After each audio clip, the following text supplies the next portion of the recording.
Hello everybody, how's it going today? Glowplasma221 here, back again today to talk about Weekly Shonen Jump, issue number 50 of 2024. And in the process of getting ready to record this video, I honestly figured I'd be doing another mini episode today. If you guys have been checking out the channel all recently and been seeing either of this podcast, whether it be on the podcast feed or whether you're watching it on YouTube, whatever way you consume this podcast, if you consume it regularly, you've probably noticed that recently I've been doing a bunch of mini episodes in my effort to try to get caught up with Weekly Shonen Jump. To give you guys a little bit of like the timeline of when I'm recording this, it is currently November 25th of 2024, and all of the chapters I'm going to be talking about today and in the upcoming days, because there's no way I'm going to get this entire video recorded today, as you guys will probably hear me say multiple times. All right, I actually got to go to class now, or I got to go just do something with my life, so I can't sort of sit here and record for probably the 3 hours that I envision this video to be, because we got 14 series talked about today, and it is going to be a long one. But as I was saying, yes, I've recently been doing a lot of mini episodes on the channel sort of to try to get caught back up with Jump, because at the point of recording this, there are 2 more issues of Jump, issue number 41 and issue number 51 and issue number 52 that have already been released. And in the process of editing this video, I'm now 4 issues behind on Jump, so I guess my plan's not going too well. And I'm just trying to catch up so I can be back on the weekly schedule, reading Jump every Sunday and not on like a Monday afternoon from 3 weeks ago, if you guys get what I'm saying. I'm sure you probably do. But I was just going through and reading this issue of Jump, and by the time I got 6 chapters in, I said, well, damn. Actually, I'll admit it was probably closer to like 7 or 8, or I don't know. We've got a few minor stinkers in here, and by what I mean by stinker is not on the level of greatness that so many other chapters are to the point this week, but yeah, we've just got some awesome chapters. So I just said, you know what, I haven't done one in about 4 issues or so. We're just going to sit down and do a full episode, talk about all 14 series that I read every week. And of course, at the end of this video, we're going to be picking a MVP, or the most valuable character from this week, the character who I really like the best. And of course, we'll also be ranking all of the chapters in order from the ones I like the most to the ones I like the least, and everywhere in between. So if you just want to cut to that part of the video, there will be a timestamp down in the description down below, and also on the video chapters tab that you guys know where that is. Yeah, without further ado, just a great issue of Jump this week. I mean, really, there were moments during this issue where I just completely, like, stood up from my chair when, oh my god, I can't believe that. I actually did that about twice, and then there are a few other funny moments. Yeah, it was just a great issue of Jump, so without further ado, I just say let's go and hop right into it with Undead Unluck, chapter number 230. This chapter is titled Undead Unjustice. And of course, last time in Undead Unluck, we saw that Julia had just gone and plunged her sort of sword thing, whatever it is, with like her weird like hilt around it. She plunged that into Andy's head, right where Andy normally kept the chip in his head, or the remember card, so that whenever Victor would come out, those sort of blocking up the memories, right? And we see as we enter this chapter, we see that Julia has now sort of descended into Andy's memories, and by part of that, she says that she is inside of Victor's soul. And as Julia is sort of like going through this landscape, checking out everything that's going on, she's just like flying through like panels that are like situated in the air, just thinking like, wow, fragments of memories, they're getting more concrete the deeper down I go. At the very depths is probably where Victor lies. As we see as she's flying through all of this, she just sees a bunch of moments of her former self, of course, Juez, and also Victor just doing all of these things together. We see that Void Vokes is in one of these things. We see that they're shopping in one of them. We see that Gina's in one. We just see a lot of memories that the two of them had shared together throughout their entire lives, right? And Julia just sort of makes a note of like, wow, we see fun memories, the fleeting moments of bliss amongst the battle. But even though we shared these memories together, the old you decide to kill Miss Juez. As she suddenly stops in front of a particularly large sort of like image screen, and in front of it we see the first meeting between Juez, Victor, and Luna. As we see that this is presumably at the very end of the first loop, and we see that Luna has come down saying like, oh, hello guys, glitches have formed in this world. I will have people become vessels for these glitches. And we can sort of understand that what these glitches are is that they are the negator rules, right? So instead of being like the rules that dictate the universe like the UMAs are, instead these are the The glitch is the opposite of that sort of effect that negate the rules of those, which is a pretty interesting way to phrase it if I have to say so myself, right? But Julia just knows, like, wow, this is an original memory from before the time that either of the two of them became negators, right? And we see in this memory, we see that Juez is sitting at the one seat of the round table that they've supposedly found, and we see that Victor is just sort of standing there along with her, right? And Victor is just like, hey, what glitches? I mean, what are you talking about? He's like, actually, who are you anyway, Miss, Ball of Light who is shining up there, right? And Julia's like, whoa, wow, that's crazy, they're shining, right? And Luna says, like, hey, rejoice the fifth rule who will later become a master rule. They have taken a fancy to you as the vessel of justice. Of course, sort of fitting like, yeah, Juez, justice, yada, yada, yada. Pretty much you're just like, hey, vessel, like, what are you talking about, right? And Luna just says, okay, listen to this. In several hours, the world as you know it will be destroyed. And in the new world, the second game will start. And both Juez and Victor are like, what are you talking about? But Luna just continues saying, like, hey, if one of you sits in the first seat of the round table, then you will go directly to the habitable area in the world to come. As we see the Victor's like, hey, Juez, did you hear that? It's just like you said, like, even if you die, you could just be reborn at the end of the day, right? Which, I don't know where this is really coming from. It's supposedly something that Juez has said to Victor before. And Juez is like, whoa, that's honestly great, Victor. Like, that means we can see each other again, right? And we see that Julia is just looking at this from the being sort of like an observationist, or like an observer. That's the right word I was looking for. As Luna just says, like, hey, only one of you will be able to keep their body in memories, and the other one will die. As Victor's like, yeah, that's alright, I don't mind being the one who's gonna die in the end, right? As he's like, hey, whatever, I'll come find you after the warp, after all this is over, like, hey, after all, this one can't do a thing on their own, sort of like putting a hand on Juez's head, just sort of like talking down to her in a way, sort of like just being the good friends that they are, right? And Junes is like, hey, what are you talking about, Victor? I can handle all of this on my own, right? And eventually, Victor just says, like, hey, and that's why I'm gonna become undead and come pick you up. As we see that Undead has now manifested in Victor in this moment, and Victor's like, oh, wait a second, my mouth just said that's on its own, right? And Judas is like, Undead, what are you talking about? As we see that Luna up in the sky says, oh, well, I see you've both been selected and they've manifested. Undead and Unjustice. As we see that at this point, Juez has gotten Unjustice, right? And then Luna just says, like, hey guys, I'll see you again in 4.4 billion years, right? As we see the image in front of Juez just like cracks into a million pieces and just scatters around almost like glass, as Juez just thinks, wow, Undead and Unjustice. I guess it's up ahead. I better get a move on. And as she's walking down this pair of stairs that has now suddenly appeared in, I guess, Victor's soul, we see so many moments again between Victor and Juez, as Julia is just thinking about all of this stuff, and we honestly just see this in the form of everything that these screens are saying in this moment, right? We see this as like a bunch of quotes like, hey, Undead and Unjustice, will these be enough to beat all of those monsters? Let's gather allies then and build a team. What do we call ourselves? The Union? Get it? It's got an un in it, right? And we just see a bunch of these things, starting from like whenever Victor and Juez first initially came through and began Union and started working as a team, to all of the time when at a certain point they were just failing loop after loop and not being able to do much of anything whatsoever, right? And eventually Julia just thinks, well, would you look at that? When the world changes, the people change with it. That includes their looks and their values. But regardless, they resisted, accepted, and lived on.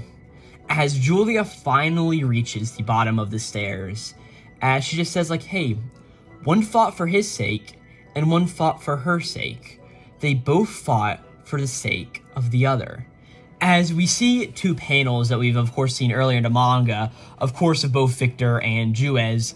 If I'm not mistaken, this panel of Victor is from the era whenever during the autumn arc, whenever Fuko had gone into the book to look at Andy's, I guess what we now know as Andy's soul, but like Andy's story in a way, that actually recontextualizes a whole lot of that moment there, but that's something else entirely.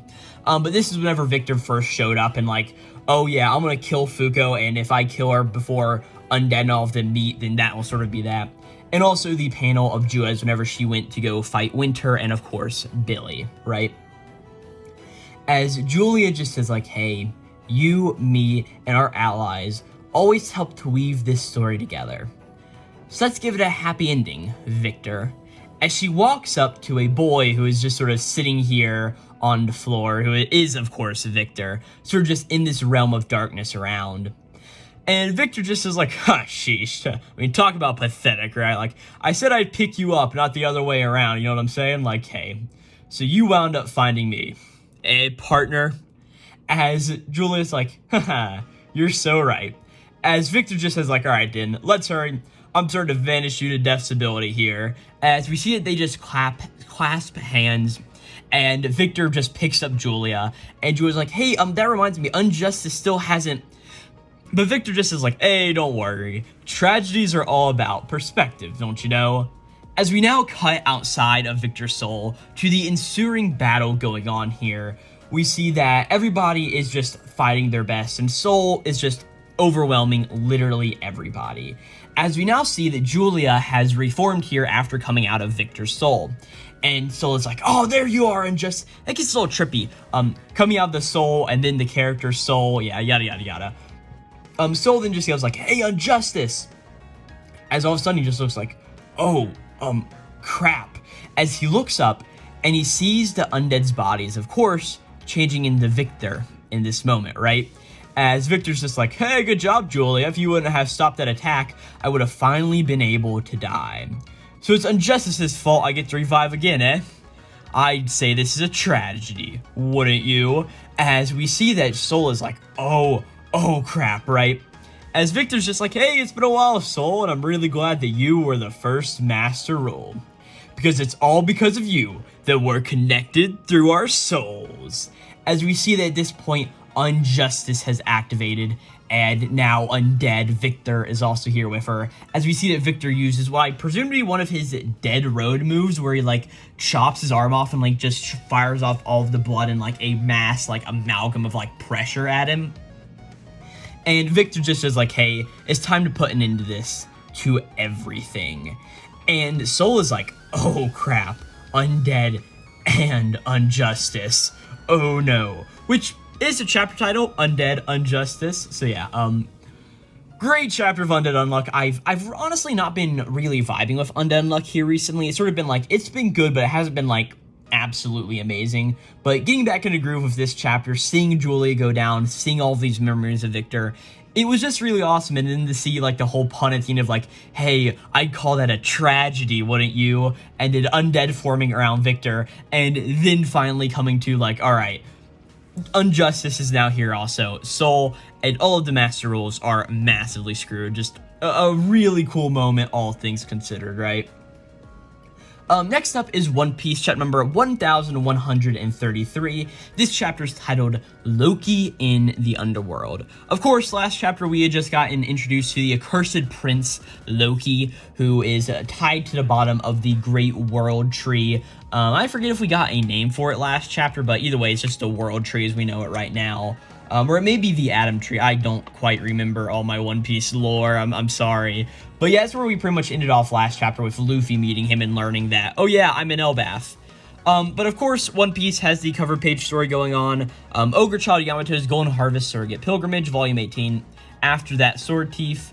We see that Yamato and Otama, with the help of the giraffe, or no, the gazelle, maybe, smile fruit user, I think is what they were called. I don't remember her name because who really cares? We see that they are going after this presumed sword thief after they stole a sword, right? It's really all there is to the cover story there. And at this point, we cut back into the action of One Piece, where we see that Luffy's just, like, screaming aloud, like, oh, yeah, I knew this was Elbaf. We've been waiting to go here for ages. Like, everything's really huge in Elbaf, right? And Luffy's just really, really happy about all this going on. He mentions that, like, hey, I wonder if Usopp's going to be really happy when he finds out where we are, right? And this entire time, Loki is sort of just trying to get his attention, but Luffy is just sort of being oblivious and just calling, like, saying other stuff like, hey, when I was on Dorian Bragi's ship, I never had seen so many giants at once. It was really overwhelming.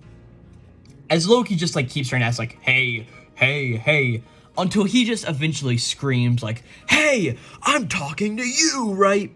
And Loki pretty much just finally is able to get a word in. He's like, hey, I'm the sun god enshrined in the legends of this land. You will not speak without my permission, you hear me, human? Right? And he's like, hey, now answer me. What do you make of this situation? As we formally get introduced to Loki, Elbaf's accursed prince, Loki, special government bounty, 2.6 billion berries.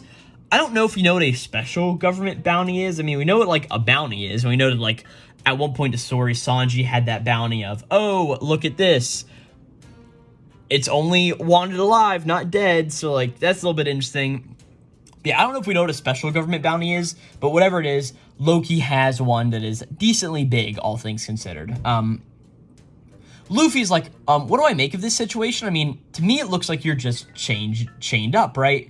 And Loki's just like, oh, wow, so cleanly surmised. But no man chooses to be chained, and I am no exception in this regard. Do you know that I've been here for 6 years? And Luffy's like, 6 years? That's crazy. Loki pretty much just goes through and just explains a few things like, hey, I consider myself the strongest in all of Elbaf, but this tree is known as the Jewel Tree Atom. Okay, that's what it is. We're now clarified in that aspect, right? Which forms the very kingdom of the Warland itself. The chains are sea prism stone. They rob me of my strength, which keep me imprisoned. Which makes sense. If they're sea prism, then that really checks out. I hope Luffy doesn't get, like, stuck in between some of these chains, because they're, like, massive, because, oh no, but, he eventually asks, like, hey, Luffy, do you want to make a deal?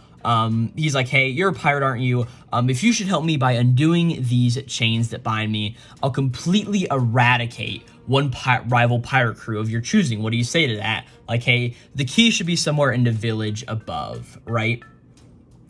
And Luffy's like, oh, okay, that's a little weird. And Loki's like, hey, I would rather not have to force your hand, but did I mention that we are currently on the lowest plane of Elbaf, called the Underworld, right? And he says, hey, it's a place that no one dares to venture into. Those judged to be criminals are dropped down here, and this place is a prison and their execution yard.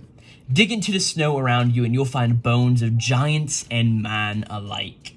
These mountains have existed for tens of thousands of years. In our mythology, we call this the First World.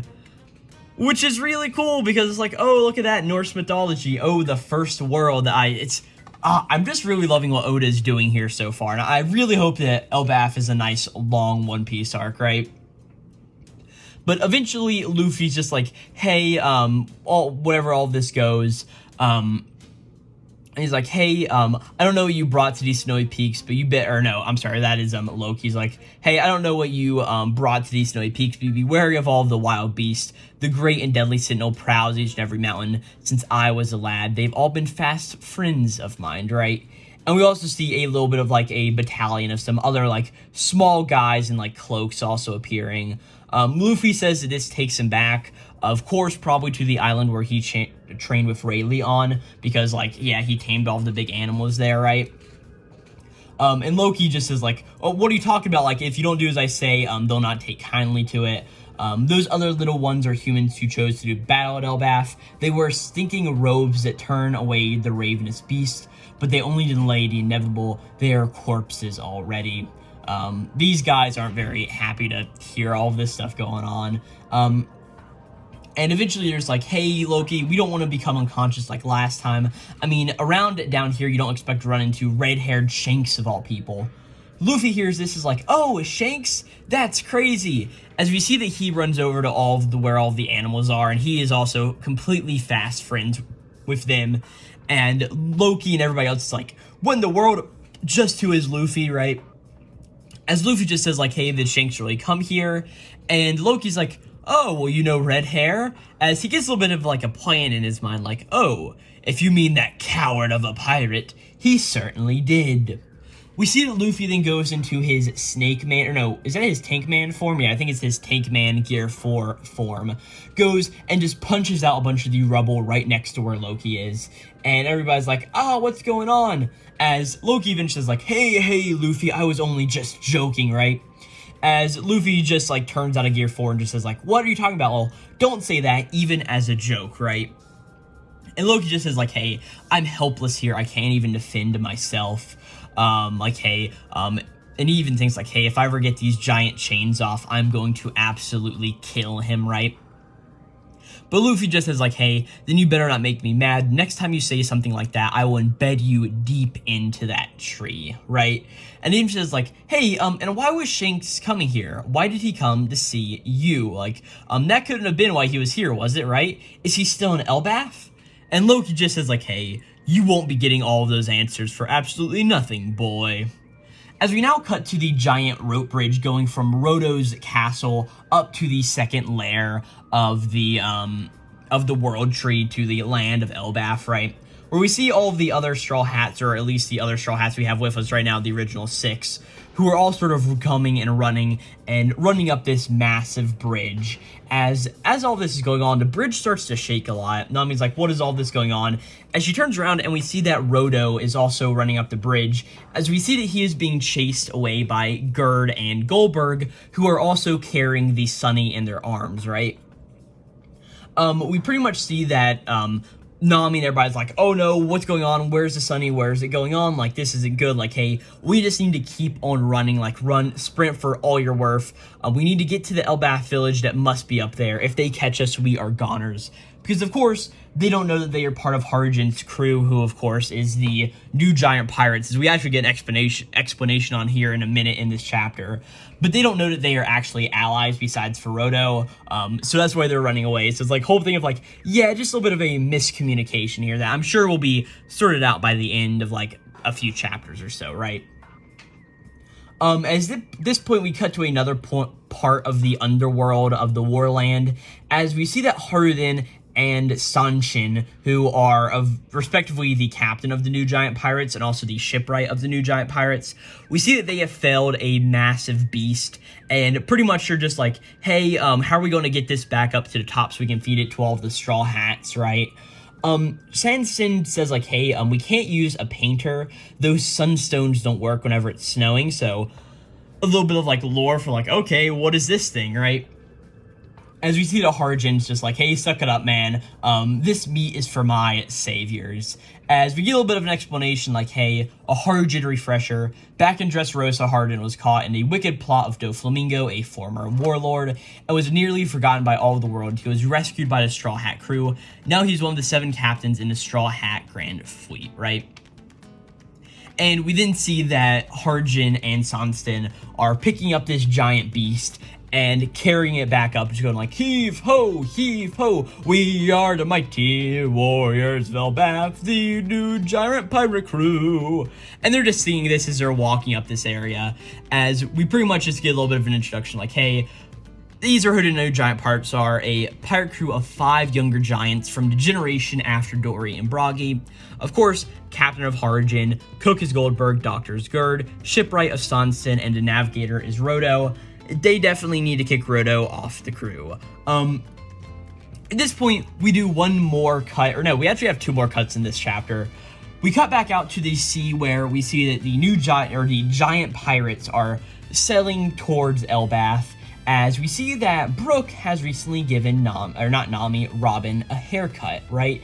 As he's like, oh man, I've never cut a woman's hair before. I was quite nervous about doing it. My heart would have been racing if I only had one. Ho ho ho, yo ho ho, right? And we see that Lilith in the background is absolutely finding this hilarious, like, oh, you don't have a heart, so unscientific. Just the great Straw Hat banter that we get, right? As we see that everybody is complimenting Robin's new haircut and the job that Brooke did, as Robin just says like, oh, thank you, it's perfect, thank you, Brooke. As we understand, this is the hairstyle that Robin had whenever she first met Saul. So everybody's like, oh yeah, so I'll be especially happy to see it, right? Frankie, I love how Frankie's like, oh man, I just know this reunion will have me bawling whenever I see it, right? And we see one of the other giant pirates is like, yeah, that's a hairstyle to remember. Yeah, it looks good on you, Robin. As they are eventually sailing up towards Elbaf itself, we can see it in the distance. There's like all like, hey, the mists have cleared, ahoy, prepare to moor. And everybody's like, hey, whenever we get to harbor, we have to do a massive toast. Because, of course, they are booze-loving giants. And in the final scene of this chapter, we are on some part of Elbaf, as we see a giant is running towards somebody, just yelling out to the world, oh no, big trouble, it's Dr. Saul. He's fallen and he won't get up. Oh no! And that is where we end this chapter of One Piece. Really, really fun. I like seeing more about Loki and just sort of seeing Luffy and Loki interacting, being that Loki is going to be a massive part of this arc. We can already tell that for sure. Then just seeing all the Straw Hats like escaping Gerd and all of the other new giant pirates who they don't know that is who they are. It's a fun little joke there, and I'm hoping it'll be understood in a few chapters. And then, of course, this final moment of, oh, look at that. Robin got her hair cut so Saul could see her, how she used to look. But, oh, no, what is going on with Saul? Oh, no, this isn't good. Yeah, good chapter of One Piece. Definitely just, yeah, a good chapter for sure. Just not really too much else to say about it. Just, yeah. One Piece, pretty good, all things considered, right? But with that, here comes the first break I've got to do in the recording of this video. I've got to go to the final one of my college classes, being that the semester is finally over and I don't have an exam for this class. So I got to go down there and have some fun, do all that sort of stuff. Yeah, I'll catch you guys now for the next chapter. And welcome back to now, everybody. It has been 2 days since that last recording. Just couldn't find time yesterday, so now we're 1 day later from all of that stuff. And yeah, it's time to talk about Hunter x Hunter, or Hunter x Hunter, whatever you really want to call it. Chapter number 406, titled Regalia. As we start off this chapter, we see that Nobunaga, Finks, and Phaeton are following the Char R, like, mafia boss through all of the tunnels that he led them through that were pretty much going from his office to, as we will find out in this chapter somewhere. And the very last thing they did was open up this door and be like, oh my god, what is on the other side of this door, right? In this chapter, we see a bit of the beginning moments before that happens, as the Char R boss tells Nobunaga to, that he'll keep his sword for him. Like, hey, even if they gave you official ideas, the military won't turn a blind eye to such an obvious weapon, right? And Nobunaga's like, why are you just singling me out? And everybody's like, bro, you're the only one who has a literal sword on him. Like, the rest of us can sort of blend in with everything else, but they get to the door and they open it up, and as they open it up, we see that they are in the hull of the Black Whale. As we see, there's a little bit of some stairs that are here, right next to these big, massive stabilizers that are keeping the ship's interior held by the ship's outerior, and also, like, being like an engine and all that sort of stuff, right? And everybody's, like, freaking out, like, wow, this is crazy. And we see from where they are, of course, they are on the 3rd floor. There are stairs leading up all the way to the 2nd floor, as the Char R boss says, right? We see that Fink says, like, hey, this takes me back a little bit to the cesspit back home. And Char R just says, like, hey, the reason why it's dripping wet in here is it's dripping with all of the waste from the 200,000 souls that are currently on board the Black Whale. Like, hey, the recycling and sewage treatment facilities are between floors 4 and 5, so tier 5 and below is the just general sewers, right? And Nobunaga says, so is the reason why you have access to this is because Char R and ZU manage the treatment plants? And the Char R boss pretty much just, like, confirms that, like, yeah, that's right. Some things are convenient when you're the one handling the trash. Dun dun dun dun dun dun, right? And then Nobunaga just says, like, hey, but the actual work is left to the subtract contractors, and that is left, and running that is left to the underlings, right? They won't report to you every subtractor's change. And the Char R boss is like, are you saying what I think you're saying? That Haley? And Nobunaga's like, now I got a reason to go and turn back, right? And Finks is like, alright, that makes sense. If they replace the waste treatment plant personnel, they're free to kill whoever they want, pretend to be an employment agency, and lure a whole mass of prey there. Phaeton's like, yeah, called an interview, take one each into a separate room, assembly line the rest, right? And I love the Char boss's next quote of like, wow, being around you guys makes me think I'm a model citizen, which is pretty funny. I'll give it to him, right? But Nobunaga just is like, all right, that's fine. I'm heading back. I'll ask him this stuff whenever I find him. And he's like, good luck, everybody, right? Finks asks, like, hey, is there any recommendations for regarding their hideout, Nobunaga? And Nobunaga just is like, yeah, they've got a guy protecting it, a counter-type. Attack him, and you'll trigger some invisible nonsense, so be careful. Once activated, Nindos, it looks like security robots, will come after you and warp you away.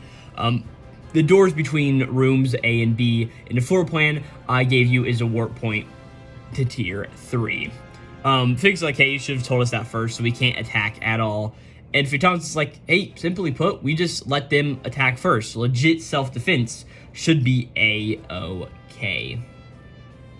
At this point, we cut back in with Henry, the guy whose nin ability is to, like, transport objects and turn them into animals that keep the form of the original object. A pretty cool nin ability, all things considered.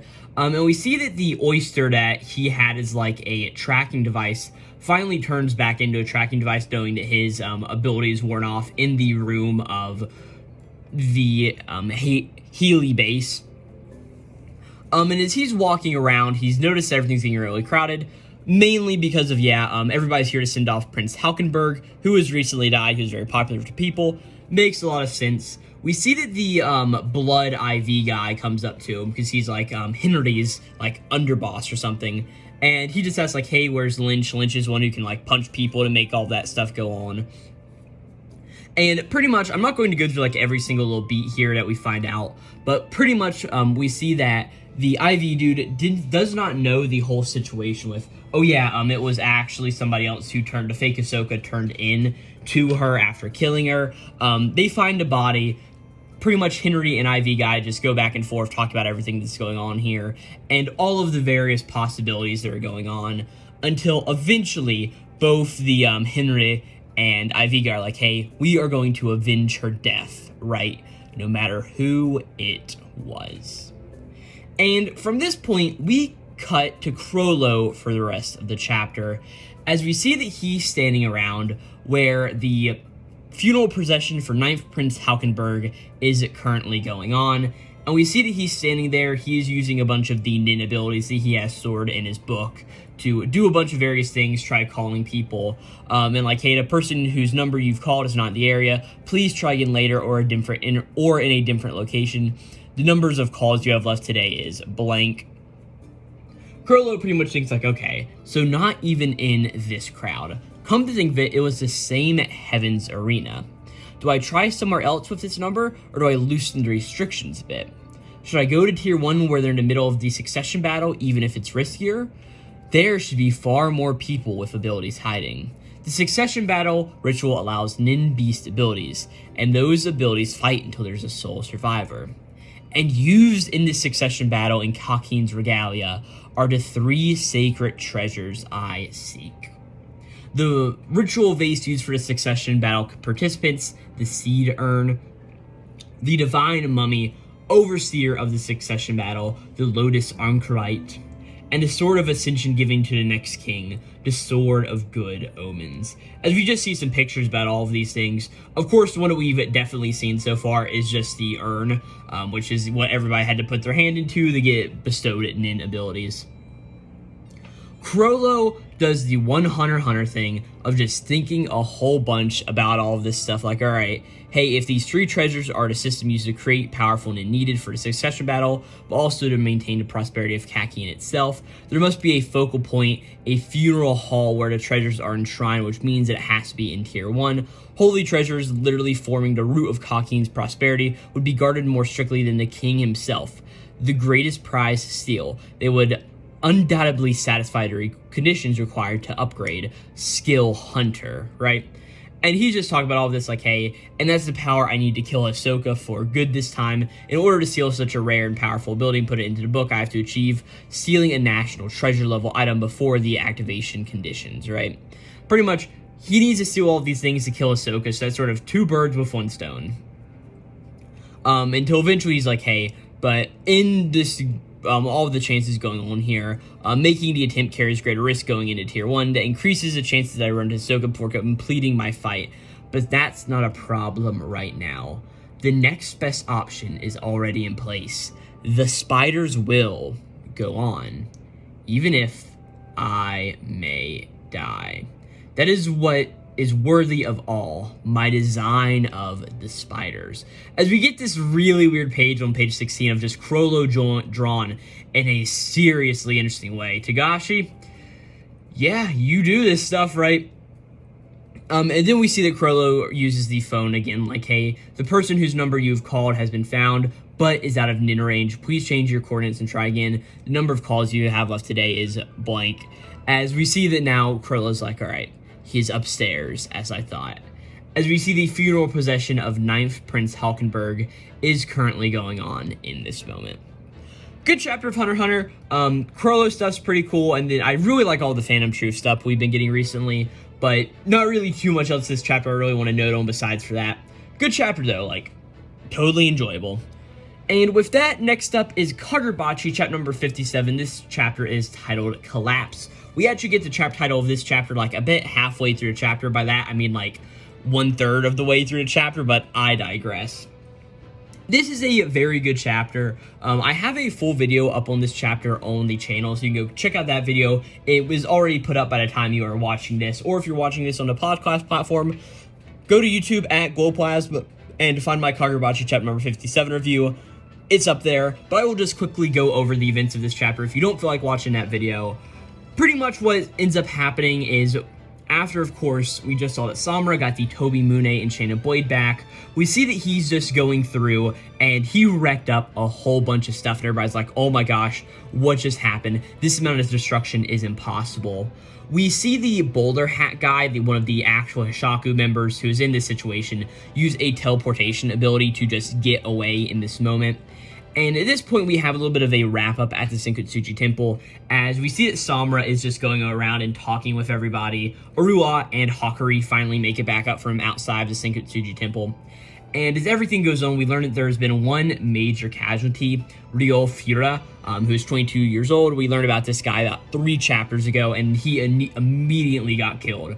We got the name of a dead man in Kagurabachi before we got any other characters' names, which is like, come on now, right? But as all this happens, Samura is not very happy with this death that's happened, and we see that the female Makizumi member just says, like, hey, he didn't die in vain, like, he fought valiantly to protect the contracted sword bearers. This is a major turning point. But Samura is like, unfortunately, though, it is just the start.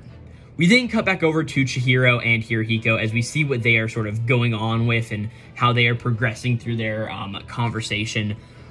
Pretty much exactly what's going on here is Hirohiko is just antagonizing Chihiro in every possible way, talking about like school and how it's a place that neither of them belong, but sort of using this school metaphor just as like, hey, do you know what they teach there? They teach that the sword master and the contracted sword bearers are the heroes like Kunishige Rokuhira.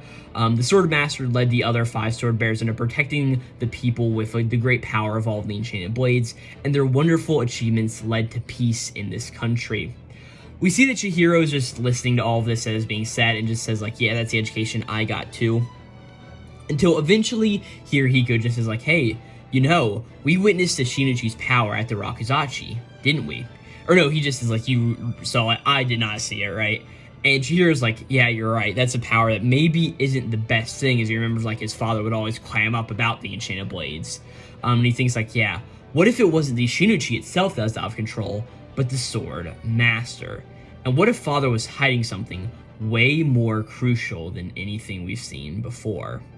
As we eventually see that Samura gets mentioned by Hirohiko in a line just like, in a throwaway line almost, it's like Samura as Hirohiko's like, yeah, and that's why Samura thinks that's why he made a pact with Yura 3 years ago. Chihiro is so in his own head he doesn't even hear this until Hirohiko says it again, that the contracted sword bearers should die.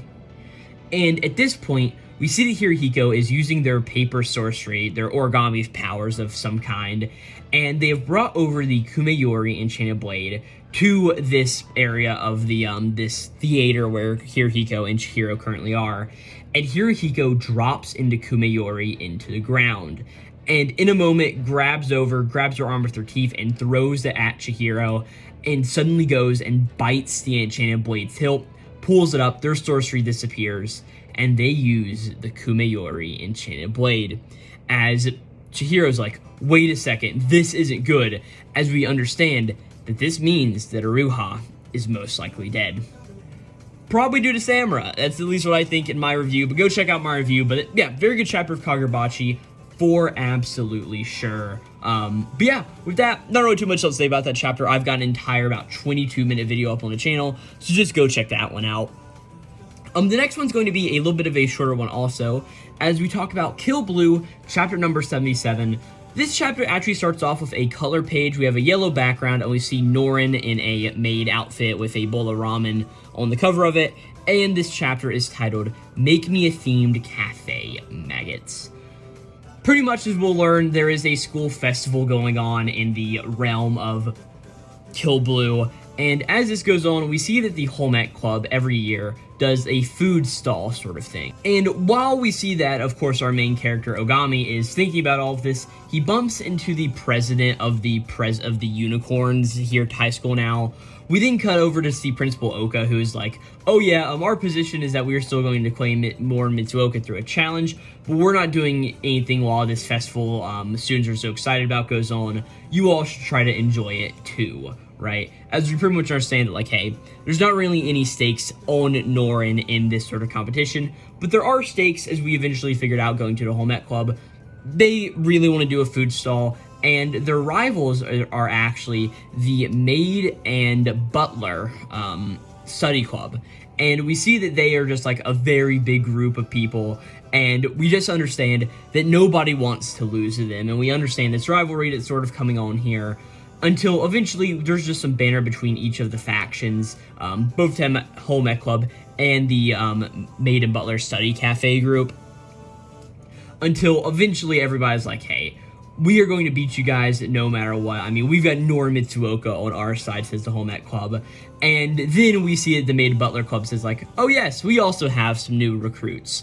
We have Risa Arisu, Rina Ariso, and Ryo Arisu. And we understand that the three of them are an idol, a group of sibling idols, and they are going to be the ones. They are elite trio of unicorns who also perform as an idol group outside of school, the Arisu triplets. And everybody's like, oh my god, triplets? This is not good. How are we ever going to be able to compete with this, right? As we understand that this year they're going to be serving customers at our cafe as maids and butlers alike. So it seems like the edge of customer drawing power is in our camp. So what are you guys going to do, Home Ec Club? Home Ec Club is not very happy about this at all, and we eventually see that these other students leave, and the entire Home Ec Club is like, all right, they're calling us pathetic. They will pay for their actions, right? We see that everything's being so incredibly serious.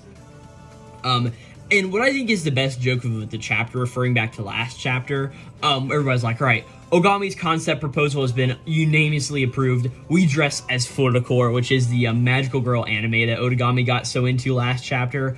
And just a really fun callback is like, all right, that sort of leads up really, really well as sort of like an explanation of, okay, instead of hopping into an arc, we'll have this short little chapter of just all about joking about these like maids and all this sort of stuff and this magical girl anime that Otagami gets into, and then calling it a day from there. Like the magical bakery is what they're going to be doing. And we just see everybody's making costumes until we eventually cut to the day of the school festival. PA announcements goes on as everybody's like, oh my god, look at the Home Ec Club, this is crazy. You're like, no way, wow, they really went all out this year. As we see that all of the Home Ec Club's like, all right guys, let's go. Remember, sell, sell, sell, and sell some more. We've got customers to delight, you maggots. And everybody's like, yes ma'am. And that's where we call this chapter of Kill Blue. It was alright, I found a few of the jokes funny, but yeah, I'll be honest with you, it wasn't the best chapter this week for sure, but it was still overall entertaining, so I can't really complain there. Alrighty, with Kill Blue out of the way, that means next up is Ichi the Witch, chapter number 10. This is the 10th hunt, the Hasume Magic Part 4. And of course, last time Ichi had delved into the belly of the Hasume magic and cut it up from the inside. But that is actually not where we start off with this chapter. We actually start this chapter in a little bit of a flashback from Ichi's perspective, as this flashback is mainly just done through narration, as Ichi just thinks, one day, years ago, I was walking around the mountain slope near the beach, and there I saw a gigantic fish. And then suddenly, a gigantic man popped out of its gut. I actually screamed. This man said his name was Minakata, and he was a traveling fisher. He came from a small island country to the east, and was traveling the world to catch and record all of its various fish. And he told me that he always wanted to try filleting a fish from the inside, but getting caught and doing it would be too embarrassing, and that's why he came to the mountains to practice alone. He was definitely weird, but he was also so wild and full of life. Minakata's stories were fun and dynamic. I really liked them, and I learned a lot from him too. Types of fish, how to catch them, how to dress them, how to even do ritual dances to pray for a big catch. Sometimes our opinions would clash, and then we'd clash physically, smacking each other around. But all in all, the time we spent together was very fulfilling. Of all of the things he taught me, his home country's cooking is what I found most impressive. I was struck by one of his recipes in particular, and according to him, it was a special dish where you would show respect and gratitude by the fish you catch by dressing them neatly and displaying them beautifully. He showed me this one as a celebration of meeting me. As we now see in the present that Ichi has just pulled off this same exact move, as he just thinks, Minakata, thank you, in the present. And yeah, he has just chopped up the Hasume magic heart in heart, and he even says like, hey, thank you, Minakata, I have taken your teachings to heart. As he suddenly yells to both Deathcross and Kumagi, hey guys, bring on the boat, okay? As we see, they bring over a massive little boat in this moment, and Ichi's like, alright, first, you cut them up like this. Second, you do it like this. Third, fourth, and fifth are also all plated. And now to decoration, as we see that Kumagi comes over and puts a single flower on top of the Hasume magic. As Ichi finishes up, and he says, now look at this. It is the deluxe Hasume sashimi boat. Or the Ichi style deluxe Hasume sashimi boat. And he's like, alright, we're all done now, right? And he's like, alright, now, in all glory, I recommend dipping this, each bite in a special condiment and sauce and everything. And after having all this happen to it, the Hasume magic is like, what in the world? My whole body, it's just been literally cut. But this is literally the best ever. As we see that the Hasume magic is like gorgeous, magnificent, stunning, even fashionably grotesque. Every last inch of my body, my mouth, and all inside out, it is on some fabulous display. I can't think of a single negative thing to say. I lose. As the Hasume magic just thinks, Ichi the Witch, what a formidable man. I think I wouldn't mind letting you take me on a date.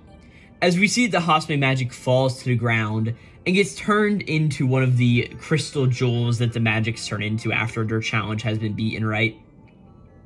And we see that Ichi picks it up with some, some chopsticks, like, oh man, I can't eat this, right? And we see that Deathcross is like, you're acting even dumber than you were earlier, like, you can quit it now, right? And Kumagi comes and brings over some clothes, like, hey Ichi, can you put some clothes back on? As Ichi does, and as all of this happens, Kumagi's like, hey, is our anti-human magic hater squad missions, are they all going to be like this? But Deathcross is like, oh, hell nah, like, we're not doing this that often, right? And she's like, I mean, first off, who would have thought that jumping down the magic's gullet and chopping it from the inside would actually work? And, like, Kumi's like, yeah, I mean, that is true. One wrong step and you could have easily wound up dead. But Deathcross just says, like, well, I guess it's just because of the way he is. There are things that only Ichi can do. And Kumagi's like, only things that he can do? Like, what? And Deathcross sort of, like, talks down, like, hey, it's probably just mostly a bunch of dumb things, right? As we see that Ichi's now dressed back in his uniform. And she's like, alright, time to go head home now. And Kumi's like, but what about all of the villagers? As we see that Descross had actually come, and while Ichi was dressing up to fish and doing all of that various stuff, that she casted a defrost spell on literally everybody in the town. We see that Chrissy's parents run up to her and go like, hey, thank goodness, like, come over here, like, that's so awesome, right? Descross also just mentions, like, hey, the villagers should probably go see a doctor, but nobody died, so it's not really that big of a deal. And we see that Chrissy comes over and just says to Ichi, like, hey, Ichi, thank you so much, like, my mom and dad came back, and everyone else did too. Thank you for rescuing us, Ichi. And Ichi gives us, like, a really big toothed smile in this moment. He says, like, hey, I'm so happy to you. And all of the townspeople are like, oh, it's the boy witch, what's going on here? This is crazy, right? As we just get a little bit of narration to finish up the chapter, just like, hey, in any way, Ichi the Witch finished his first mission and acquired the Hasime magic. And at this point, we just get a little bit of an end scene where Ichi's like, hey, I know what we can do. We can make a sashimi boat as a celebration, right? And everybody's like, what is that? And Descross is like, are you serious? You just want to eat some sashimi. And that is where we end off this chapter of Ichi the Witch. Just a really fun chapter through and through, just going through all of these little various events, like in the beginning, learning about Minakata, learning about this guy who taught Ichi a lot of what he knows. And it's a very cool image because we see that Minakata is in like a deer skull mask, which is very reminiscent to the sun god that we have recently seen in One Piece, but just a bit of like a cool little like, oh, look at that. But also, I just love Minakata's design and just like the little Ichi just being taught by this big like guy like Minakata. It's super interesting. Until eventually seeing Ichi put all of this stuff to work, using the Raiko Magic's power to cut up Hasame Magic, and then acquiring the Hasame Magic. Just a really cool chapter through and through, and definitely unenjoyable, and I can't really say anything negative about this chapter. With that, next up is Shinobi Undercover, chapter number 9. This chapter is titled Yumeko's Shopping. Of course, these past few chapters, we of course focused on Hibari, the one of the other ninjas at the school. And of course, being that it sort of makes sense, we see that this chapter is focused on Yumeko, the other male ninja in Ichi's class, who is of course going after and protecting Mukai. There's a little bit of a joke at the beginning of this chapter. Everybody's like, hey guys, we have a little bit of a festival going on, so let's pick out what we should sign up for, right? We see that, oh, what's his name? Is it Hibaru? It may be Hibaru. I'm gonna look this up real quick, actually. His name's Yodaka. I don't know why I was, forgetting that a second ago, but yeah. We see the Yodaka's operators talking about him, like, hey, are you not going to complain about the sports festival? And he's not really going to. We see the teacher's like, all right, boys, it's time for you guys to pick everything up, like the relay, no talkers, the obstacle race, no. The mixed gender three-legged race, oh man, everyone wants to do it because they're all super horny. Yap-ba-da-ba-da-ba. Funny joke. We eventually see that Yumeko finally comes up, and we see that he talks to Ichi a little bit about all of these schools' mission stuff. And we understand that Yumeko's like, wow, among our generation, or no, among any ninja, Yodaka is the strongest. And I got to talk to him for a whole 20 seconds. Yippee. It's like a Brazilian samba carnival in my heart constantly. As he's like, all right, that's actually enough. He's like, but I just can't hold back. He is absolutely so cool. As we see, their conversation was mostly about like, hey, I'm going to go out with the target to a shopping store later to go buy schools for our school festival, right? And we see that Yodaka, just being who he is, was also just going to the mall and ended up running into everybody there. Or he's not seen, but he sort of just hides in the shadow in this moment. As we see that Mukai and Umeko are sort of talking together, right? There's some funny jokes where, like, Mukai drops some water on, no, or some girl drops water on the ground, and Yumeko sort of traps all of the liquid into cups on the ground without shattering them. We see that Mukai starts to fall down an escalator, but we see that Yumeko sort of comes in time, picks her back up, but then falls all the way down to the ground, getting really hurt. And in, like, a really funny scene, we see that everybody gets up to the top of the escalator, and Yumeko, who's been sort of, like, stuck on the ground, is also just pulled up there by sort of, like, the tractor going on. It's pretty cool, right? And everybody's like, oh my gosh, that was so funny. And Mukai laughs, everybody's like, oh man, Mukai, you've got such a perfect smile. At this point, we see that everybody's just talking on and some stuff's going on. Yudaka's like, oh my god, Yumeko's amazing, he's so cool, so much cooler than me, right? As we now see that something suddenly shatters behind our entire group of heroes here. As we see, this is one of the rogue ninja, Hachikuma, of course the guy who is in charge of Mikage, and who we sort of got introduced to last chapter. We see that he pretty much just like sliced the air and sliced through all of this wooden stuff, as everybody's like, oh my god, what is that?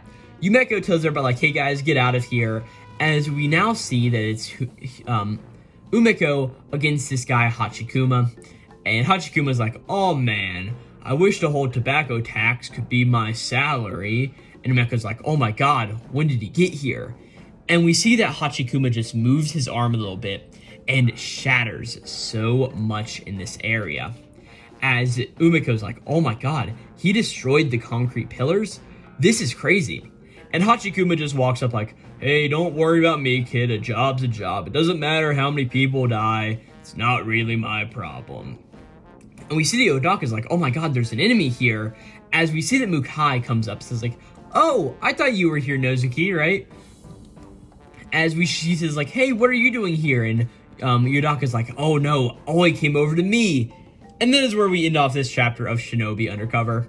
Definitely entertaining. I'm not the biggest Yumeko fan yet, but I'm sure that as we get more of him, it'll be a more interesting sort of story, seeing what he's all going and up to. Sort of in like typical manga fashion. As we learn more about him, I will probably like him more. And also like, okay, now this Hachikuma guy is coming to battle. I don't know. It's a fine chapter. I enjoyed it, but yeah. Definitely wasn't the best thing this week, for absolute certainty. And with that, that marks the first 7 chapters of this video gone through, which means we are officially halfway through, which means we have 7 more chapters left. And of course, the first one out of these 7 last chapters is none other than Astro Royale, chapter number 29. This chapter is titled, I'll Leave It to You.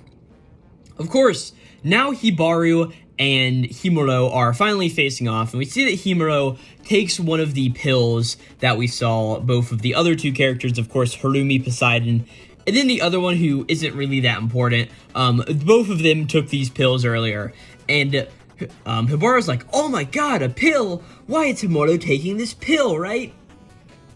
As we see that almost everything around him starts to freeze up in this moment, right? As Hibaru's like, oh my god, so that drug works on you too? And Amuro's like, oh yes, it was developed to work on real asteroids, but I didn't want to use it because it's so painful. But I guess I don't have a choice, right? Hibaru's like, oh my god, is Unit 6 really after the break or? Like, then why won't you leave me alone? Because I don't have it, right? But Himuro's like, oh, don't worry about that. It is a personal grudge. I just don't like you. That is all. As we see that all of a sudden, Himuro's gun, which of course where he was firing his ability out from before, has now turned into almost a gun arm on Himuro's entire arm, as we see part of his face sort of like turns black and his hair sort of like sticks back up a little bit more, sort of matching the scar he has on the other side of his face in this moment. Or no, the scar on one part of his face now turns black after he's taken this drug. As we now have 2 characters with gun arms in Astro Royale, but whatever, I guess.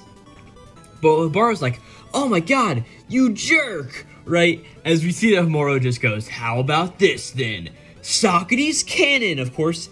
He's now more powerful because he's got a different ability, right? And he fires this cannon at Hibaru, and Hibaru barely jumps out of the way. And he's like, damn it, it's so intense. I'm going to get frostbite just by standing here. This is his most powerful attack yet, right? And he just yells out like, hey, Himuro, you came all the way out this way for just a stupid grudge? Your minions are putting their lives on the line for this, don't you understand? And Himuro's just like, yeah, that's right, I'm using my position for my own personal reasons.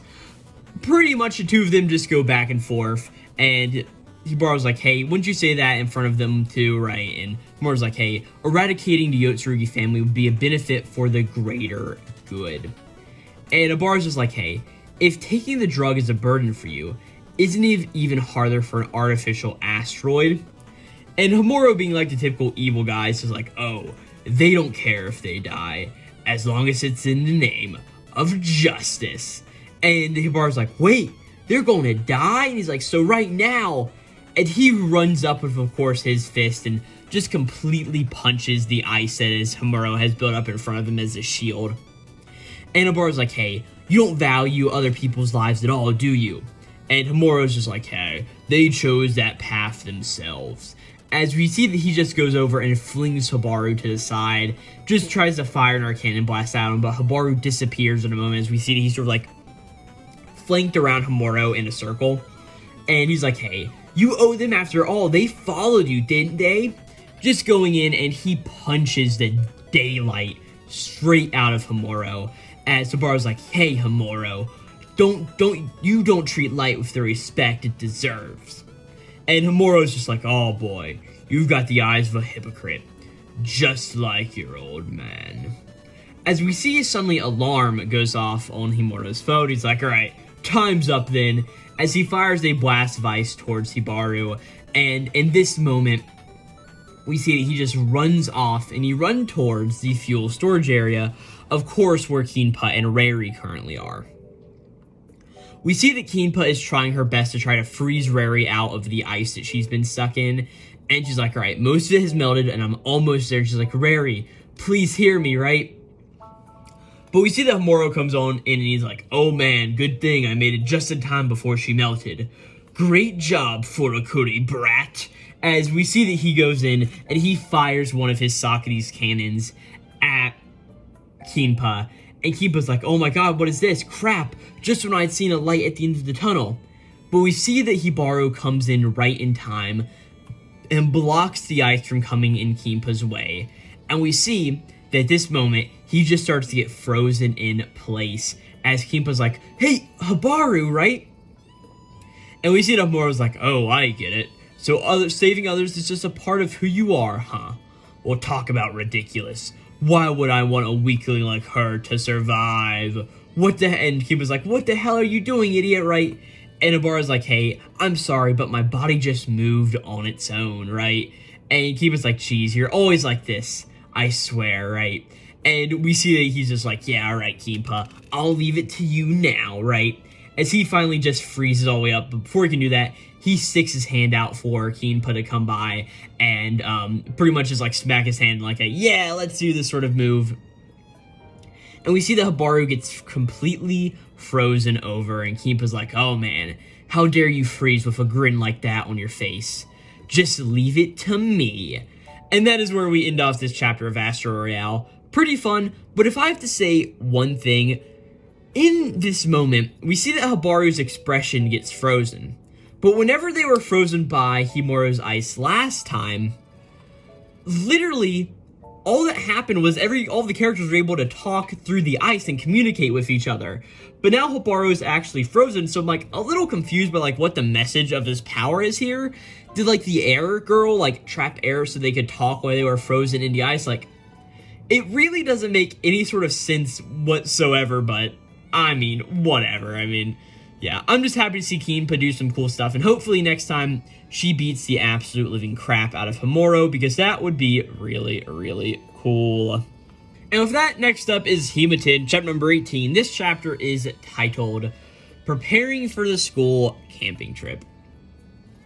As we start off this chapter, as we see that, I don't know if this is that Himari is over at, or no, if Yoshino is over at Kana's house, or if Kana's over at Yoshino's house.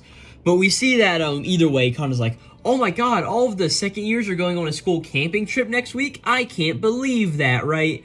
And we see that Yoshino's like, yup, I mean, I'm so excited for it, but I'm usually so busy with work, I don't get to spend too much time with all my classmates. She's like, I'm pretty excited for it, right? And she's like, hey, I even just finished developing a new product line too, right? And Kana's like, oh man, this sucks. I really would want to go with you, but I can't go, right? As we, see that Himaru's like, well, I got to see your place. How about we go shopping like I promised? Okay, if I just read the chapter, we see that Yoshino is over at Kana's new house, right? And Kana's like, okay, that really sounds good. I always wanted to go see Tokyo fashion. And she's like, hey, should we invite Iamori too? But Yoshino's like, no, like, he wouldn't like this stuff, right? But in typical, like, oh man, this is a rom-com fashion, we see that everybody gets on the train, and we see sitting on the train is none other than Iomori himself, as we see that Yoshino and Kana appear on the train. And he's like, Kana and Yoshino, what are you guys doing here, right? And they're pretty much like, yeah, we could be asking you the same thing, right? As we see that Iomori's just like, no, like, I wasn't doing anything specific, just my house is on the same line as this train. And he's like, hey, I was going to buy some nicer clothes because I sort of realized that all of my clothes I've had since I was in middle school, right? And he's like, besides just one outfit that I always wear, everything came from my middle school years. He's like, yeah, I sort of need a costume upgrade in a way, right? As we see that both Kana and Yoshino are like, yeah, hey, now that you mention it, you always wear those clothes last time I saw you too, right? And we see that Yoshino's like, hey, if he's worried that Hanoka will notice all of his old clothes, they're like, hey, let's do this then. Let's go and do some stores in LA. Let's go to specifically some men's stores to get you some clothes, Iomori, right? And Iomori's like, wow, that's really cool, right? During this, there's a little bit of a note that, Hamari is on the, Yoshino is on the cover of a, teen magazine called 17s, which is a popular model magazine. I don't know if this is just something that they have made up for this manga, or if it's something that is actually real in Japan. I'm not really sure. I've never can say I've looked at a fashion magazine, so granted, most of my outfits were bought in, like, my first year of high school. And granted, that's just like a t-shirt, and I buy a new jacket every year because I wear jackets out so incredibly quick, or like a hooded sweatshirt or something like that, but I can sort of feel what Iomori's going on to here, right? As we see that they all arrive at the Harajuku station, and they all get outside, and Iomori's like, hey, do you really want me to buy clothes in Harajuku, right? And Yoshio's like, yeah, I mean, I knew he wouldn't like this, like, of course, talking over to Kana, who's also here, right? They sort of make a little bit of note, like, man, so many people are dressed up in this area, right? And they pretty much explain, like, hey, that's because everybody here likes fashion. And Iomori is like, wow, and I'm here with Yoshino and Kana on top of that, 2 models, right? We see some random guy walks over and says, hey, excuse me, you have the blonde hair, talking to Kana, and like, hey, we're from Tokyo Snap, could we get a picture of you for our magazine? And we see that, oh man, look at this, Kana's able to do a very serious pose in this moment, right? As all this sort of stuff happens, we see that Iomori asks Yoshino while Kana's getting her picture taken, like, hey, I'm just a little bit surprised. This is the first time seeing you in your own clothes and not your, like, more made-up business appearance. And she just says, like, hey, I thought you'd be a bit more dressed up for this. But Yoshino pretty much explains, like, hey, are you saying, like, you look frumpy or something? He's like, no, I think you look actually pretty nice. But she's like, hey, people our age will spot me the second we get into Harajuku, and I don't want to make a scene or attract any unwanted attention, so I'm going to try to fade into the background in this moment, right? Eventually, Kana comes back over and says, like, hey, sorry about that for holding us up, but she's eventually like, hey, I just actually asked all those guys over there to suggest some affordable men's stores, right? And everybody's like, oh man, that's so great. They get into one of these stores and looking around, and Iomori is just, like, completely out of his place in this store, right? And he's like, yeah, I don't really know what's going on here. And he's like, whenever I bought this shirt, like, this one guy really helped me, but he was being, like, really pushing customer service, right? As Kana just walks over to the rack and pulls something off, like, hey, you're tall, so I bet anything would look good on you. And she says, like, hey, go try on this thing, right? And she's like, hey, I really think that you're gonna look great. And Iomori's like, oh, thank you. And we see that everybody just picks out some fits for Iomori to try on. We see that the one that Kana picks out first is a butler outfit. So, of course, as we learned last chapter, she really likes her butler manga, which is like, oh no, but that's what Iomori is. It's like a house cleaner. Oh no, another wrench in his plan, right? And she's like, oh my god, it's the butler. Like, I will go tell Hamari that we're done here. She's just, like, walking off because she's, like, really enamored with Iomori in this moment. And Iomori's like, no, you're being too influenced by your manga, right? And Yoshino comes over like, oh, what manga are you talking about? And Kana's like, hey, Iomori, shut up. But we see that Yoshino has brought over a bunch of outfits in this moment. And she's like, hey, I brought a bunch of outfits. And we see that she's got, like, 4 shirts, a hooded sweatshirt, like, a bunch of various things. And we pretty much get a little bit of a fashion montage where Iomori is trying all of these outfits on, right? And everybody's like, man, they all look great on you. Like, you're so amazing at picking out outfits, Yoshino, right? And eventually, she's like, hey, there you go. We wanted to shop for clothes too, so just pick out an outfit, right? And Iomori's like, yeah, about that. But he's like, but I really guess none of them were my style, right? As Yoshino just remembers, like, oh, yeah, that's right. He means that they're not only for camping, but also for Hanoka to see, right? As she says, like, all right, how about this? Will you buy something I bring if it's more of your style? And Iomori is just like, yes, I will, for sure, right? And Kana, being the onlooker to this entire situation, just thinks like, man, I hate to admit it, but seeing Himari and Iomori like this, they really do look great together. As we see an image of just the two of them bickering, as it's like, oh no, this is a rom-com, right? And we see that Kana doesn't really like all of this situation is going. She's like, oh man, I also like Iomori, yada yada yada. And she eventually just says like, man, I'm gonna cry because I can't go with them on this camping trip, right? We now cut to the day of the camping trip itself, as we see that Iomori has rocked up to school in a little bit of a stylish outfit. We see that it is a long-sleeved collared shirt that he's wearing, and in sort of like a smock apron over it. Not really like a smock apron, but more of a, geez, I do not know my clothing in any grand majority. What do you call this? It is a, it's like a sweater vest almost that he's got on over top of it, right? And he's like, man, Yoshino really knows what she's doing. You can even pull this off. And if I would have read it, Yoshino calls it a knitted vest. Yeah, we're just going to skip over that I forgot what all of that was called, right?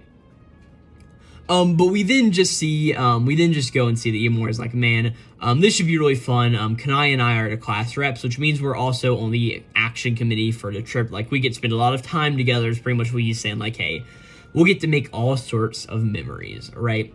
As we see that now that Yoshino is all dressed up for this camping trip, and like, oh man, she looks really beautiful, right? And she's like, hey, good morning, Iomori. And Iomori's like, hey, good morning.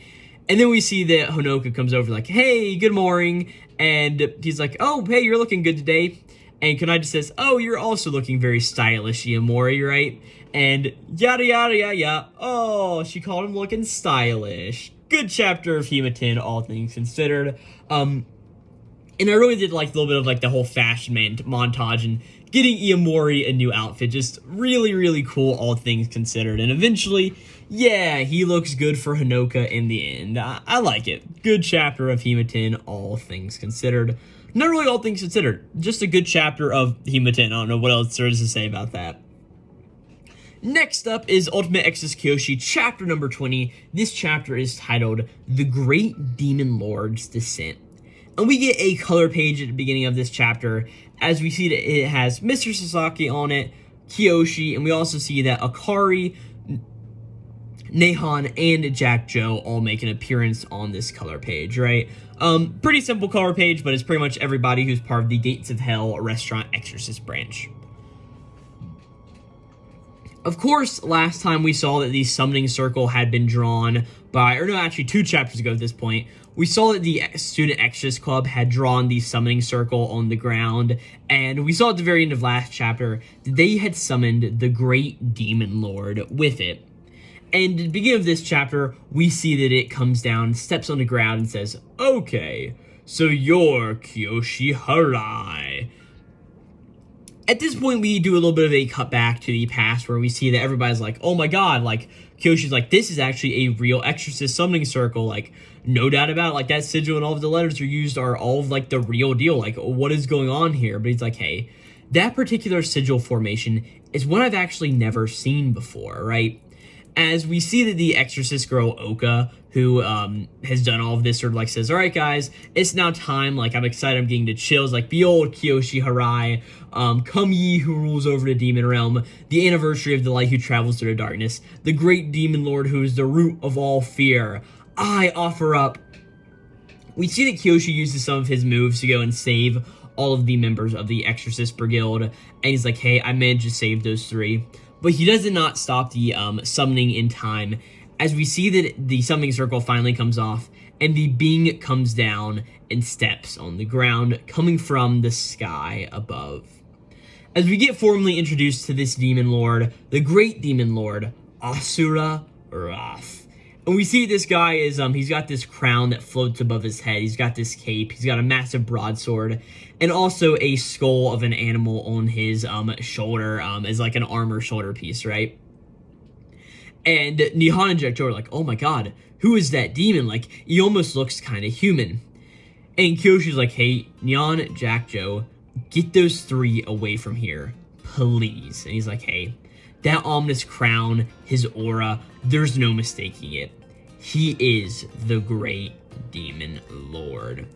As we see that Asura Droff comes down and says like, oh, I'd say I've got about 3 minutes so I can act around here.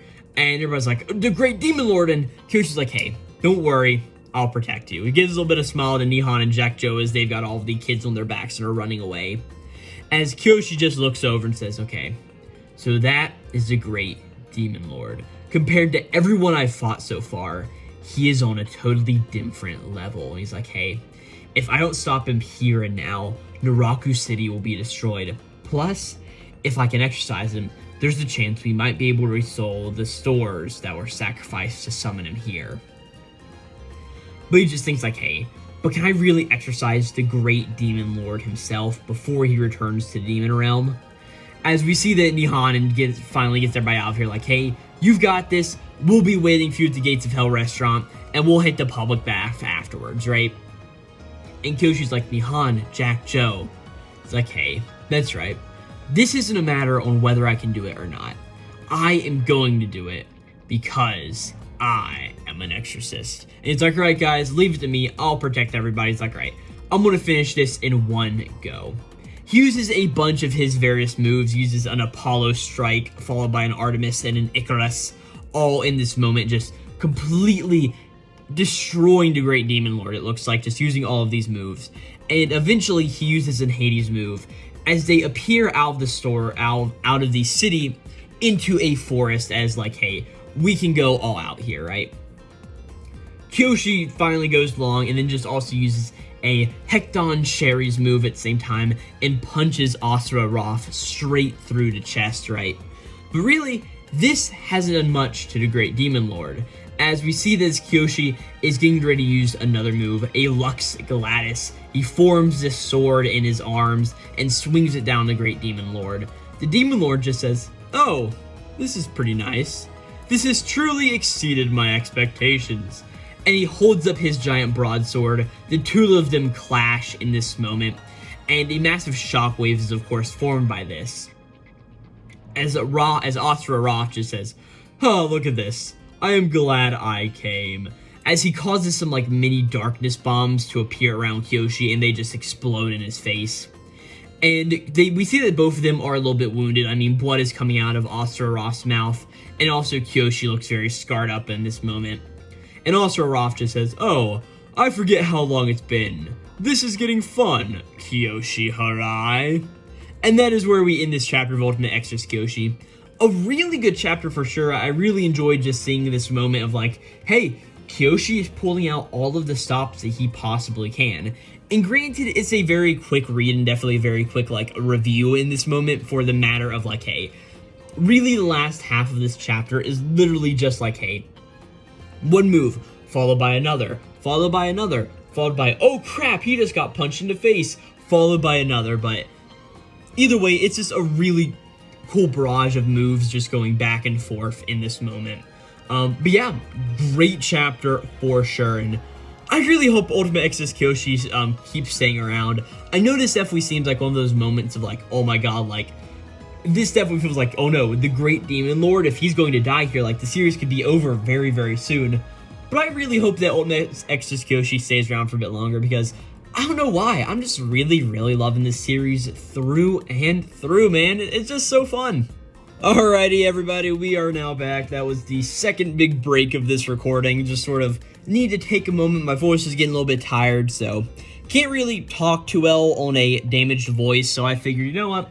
We're just going to sit here for a moment, just soak in the atmosphere and around me, and just sit here, watch some YouTube, and then we'll get back to talking about manga. So it is not a new day, just the same day, 2 days after that initial day that I started recording this video, but alas, it doesn't really matter. Next up is Akane-banashi, chapter number 134. This chapter is titled, "There is Everything," which is a very cool line that gets used towards the end of this chapter. But at the beginning of this chapter of Akane-banashi, of course, Akane-banashi has the Shonen Jump issue cover this week, which means that Akane-banashi has the lead color page.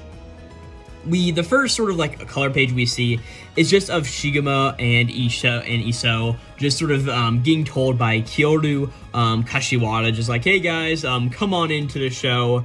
And then the actual color page, we see just a whole bunch of characters here. We see both Isho, Shigema, a younger Urara, an older Urara, Akane, and of course Master Kyoru Kashiwara. Pretty cool color page, all things considered. We now see that the beginning of this chapter starts us off within a theater, presumably the show that, of course, Master Kashiwara or Captain Rakugo was talking about last chapter. And we see that both Isho and Shigema are sort of sitting here in the back of the room. And we'll see here in a few pages that also the mafia boss guy is also sitting here watching this performance by Kashiwara also.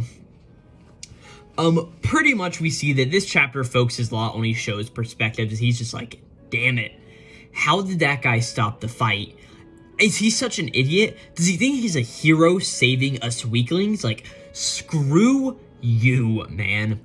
As we get this panel where Kashiwara walks onto the stage, and we see that he just looks directly at the audience, and more directly at Isho in this moment. He then gets down on his pillow and starts the whole idea of getting in front of the mic and doing all of that. He says like, hello everybody, my name is Kyoru Kashiwara. And pretty much as he just starts to tell a story like, the night is, but before he can really do any of this, we see that Isho's perspective is getting a little bit like fading and wobbly, being that he's taken a lot of damage in this moment. And he's just like, damn it, what is Kashiwara saying? Like, no, I know this guy's deal. I can already see right through him. He has got nothing. And he's like, or at least so I thought. But I got a slick tongue, but no money. I also have the same thing. He is the same as me.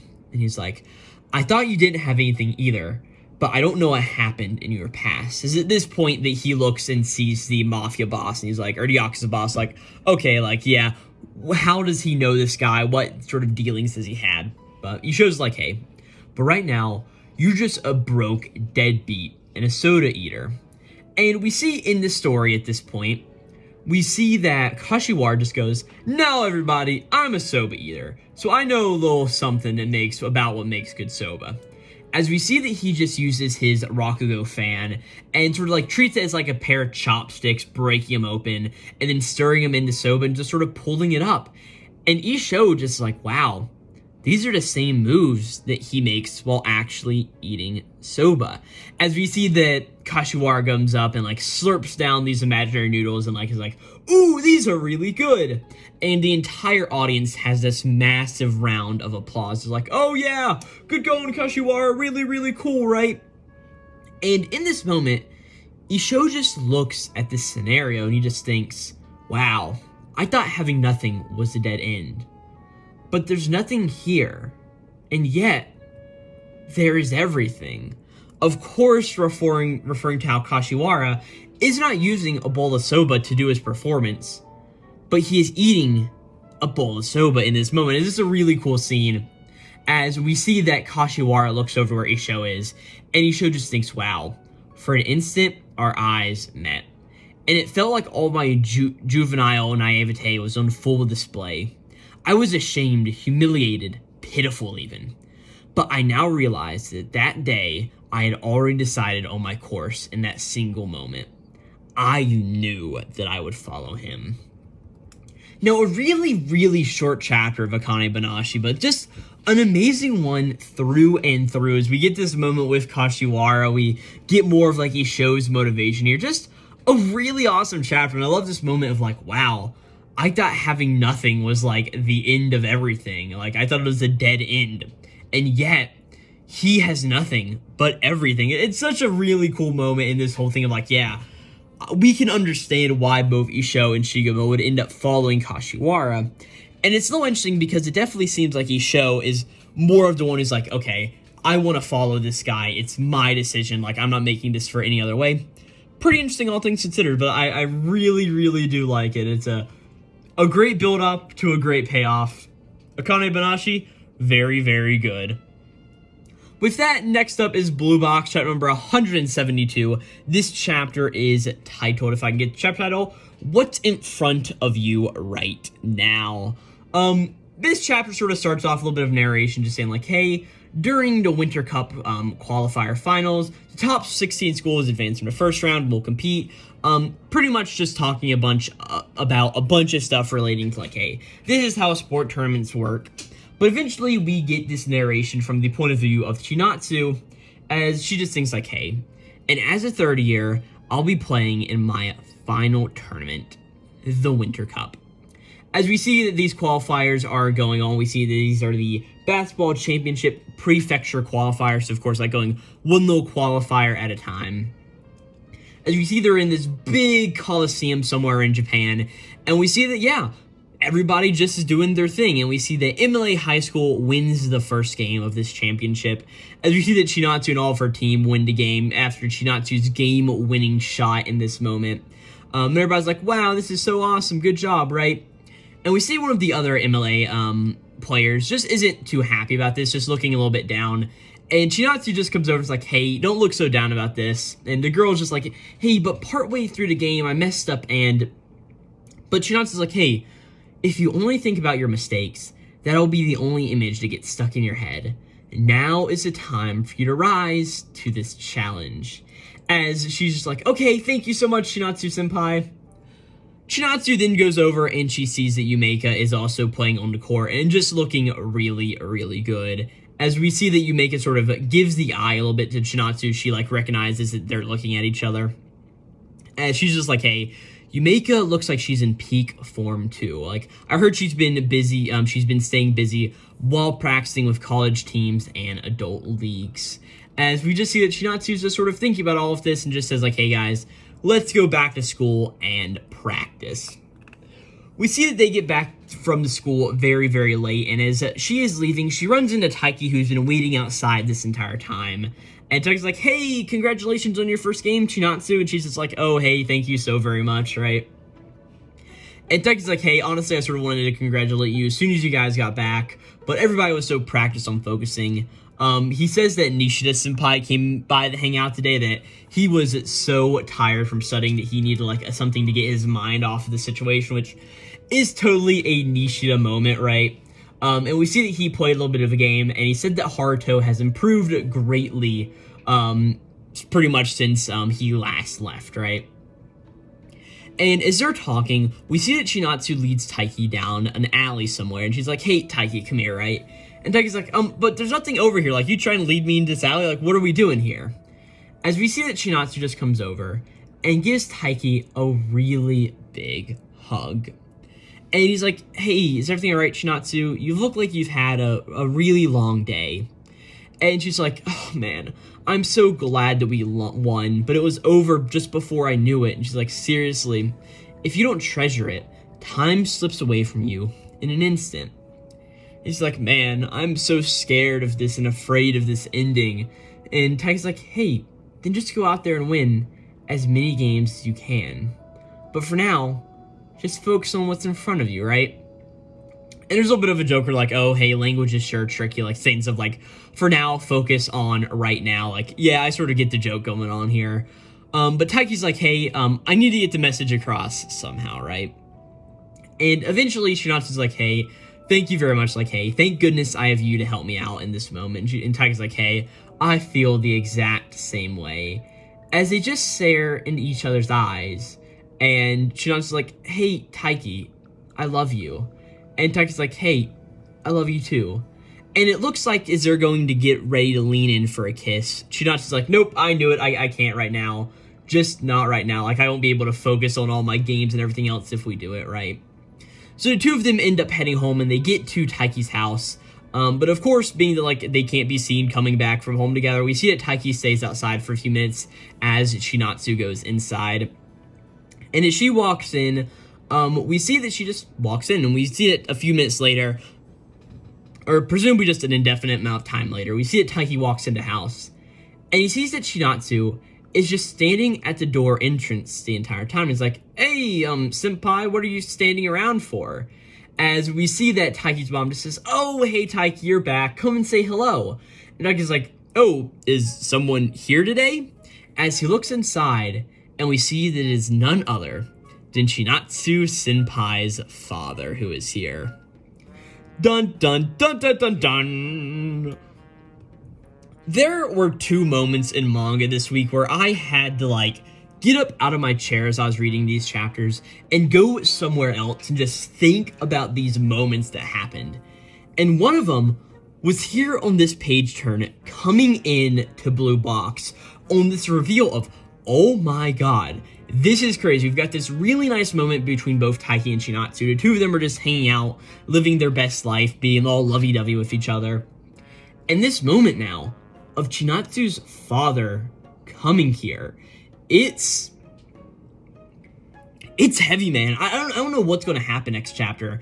If we're going to get sort of the more reveal of like, oh no, Chinatsu can no longer participate in the cup to do this, or oh no, does he know about Taiki and Chinatsu's relationship is going to take Chinatsu away for that reason since she's not totally focusing on basketball, which is the only reason she stayed here. There's like so much high stakes going on here, and it's like, oh my god, this is absolutely crazy.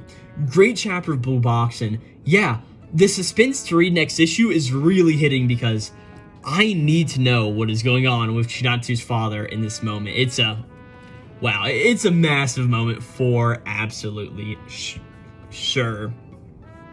And with that, next up is the Elusive Samurai, chapter number 180. This chapter is titled Siege 1340, which is weird because it's like, oh no, there's no longer 1338 or 1337. It's now just 1340, which is just a little bit weird, but that's how this manga rolls, and I really do like the whole like timeline that the Elusive Samurai gives us. It's a very cool little thing indeed. But we pretty much just see like a few things like before and after. Pretty much just getting a little bit of narration like, hey, Sadamune made the Suwa nation swear not to fight and seized that chance for its chance to enlarge its territory. As we see that Suwa's territory was pretty big, but over this time after Suwa's not been able to fight back, we see that Ogasawara has expanded his territory greatly through the region of Suwa, my bad. We see that Shizuku's like, hey guys, in addition to Shinano's strong forces, he can recruit from the adjacent provinces also. He'll likely have more than 8,000 troops here now, but the Hojo only have 600 and no possible reinforcements, right? Tokiyuki's like, hey everybody, that's fine. We knew that this is what was going on, so we prepped for over a year in lieu of this battle. We will defend the prince and use these fortifications as a base to defeat the Ashikaga. We get a little bit of narration just going like, hey, Ogasawara has many good archers, but lacks strong swordsmen. He has fine warriors in the Akazaka brothers, but they're not Ashikaga's best. Thus, our fortifications are strong against arrows, right? As we see, like, even if flaming arrows come over, we see that there are some guys who are specifically on, like, water duty to, like, put out these fires as soon as they start, right? We see that Kojiro is fucking up some people, just like slicing swords and all this stuff, and we see that some guy comes over like, hey, well done Kojiro, that's why you're our vice general. There's a little bit of a banter back and forth between them, but it's not really that important. At the end of the day, Kojiro is just like, hey, I'm with the venerable Hojo clan, and the Hojo accept me, and I'm an army general. And he's like, hey guys, I'll lead a path, you guys follow up and cut everybody up as we go on this sort of mission, right? We now see what Ayako's up to in this moment. We see that she is up against the guy whose nose she broke a very, very long time ago. Is just like a rematch of some sort of thing. And we see that Ayako with her, like, blunt polearm, pretty much with the big metal thing on it, is just decimating this guy. And he's like, oh man, Ayako, you're kind of tall, right? And Ayaka's like, oh yeah, for a 14-year-old girl, I'm in the middle of a growth spurt right now. And she just goes through and just takes out this guy using some moves. We see this guy gets flung over towards where Sadamune is, and Sadamune is like, oh my god, what's going on here? Like, tight defenses and a steep slope cuts off the power of our archers in half, but the opponent merely defends no threat. Our numbers can overwhelm them as we each take each other, right? As eventually he just looks over and sees that Tokiyuki is on horseback coming towards himself, or towards Sadamune, and Sadamune is like, oh man, the boy attacks even as everybody else defends by shooting arrows from horseback. Of course, something that Tokiyuki learned from watching Sadamune do all of his actions. And we see that as Tokiyuki goes to try to fire an arrow, Tokiyuki ends up missing as Sadamune sort of like closes his eyes in this moment, knowing that it wouldn't hit him. And he's just like, oh, you think you've stolen my techniques? You still can't hit me, Tokiyuki. We see somebody calls up to Sadamune, as we see that it's none other than Ichikawa Sekifusa, who is the big ear guy that we've also always seen around Sadamune. As we pretty much learned that him and his entire whole army is now coming up and reporting. Ginba yells to all of the Hojo troops like, hey guys, Ichikawa's reinforcements are coming in. There are more reports than initiated. There's 4,000 of them. The enemy is now 20 times our size. We see that Ogasawara's army now focuses on 12,000 people, right? Tokiyuki then just says like, alright guys, we have no reinforcements, but if they widen the gap further. And we now see that Ichikawa is coming to face off against Ginba in this moment. But before all of this can happen, we see that Ichikawa gets struck with an arrow, as we see that it is none other than Hoshino Dono and Shinomaya Dono. Of course, two characters from the initial parts of this series. The guy with like the very like weird big whisker beard, and also the guy that looks like the principal from Assassination Classroom. I don't remember either of their names, but yeah, that's sort of the design this guy has, which makes sense because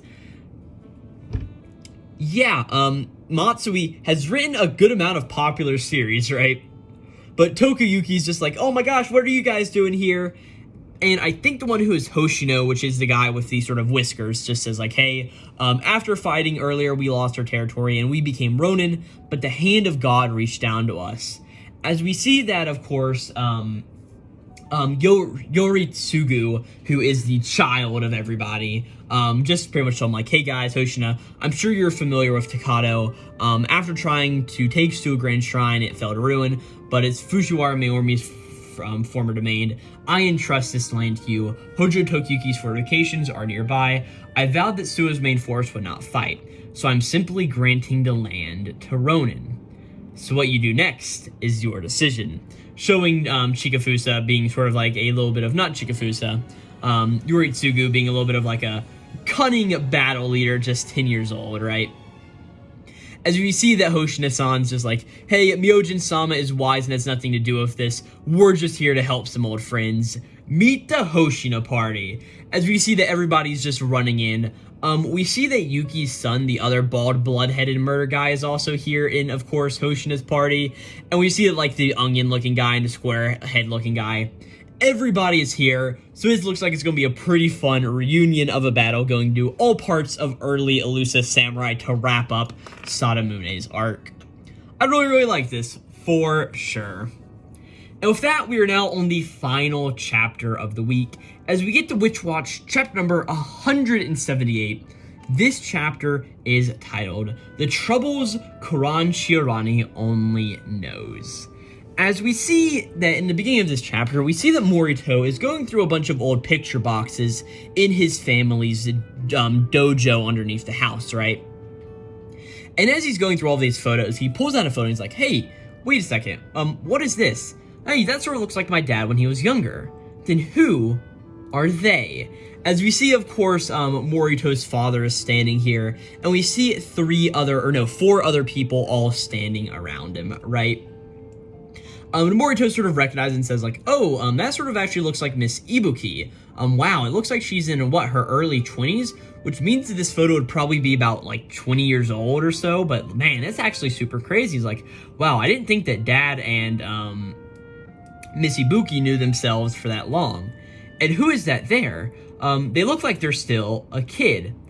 As suddenly Morito has a flash of inspiration, as he thinks, wait a second, that kid looks like...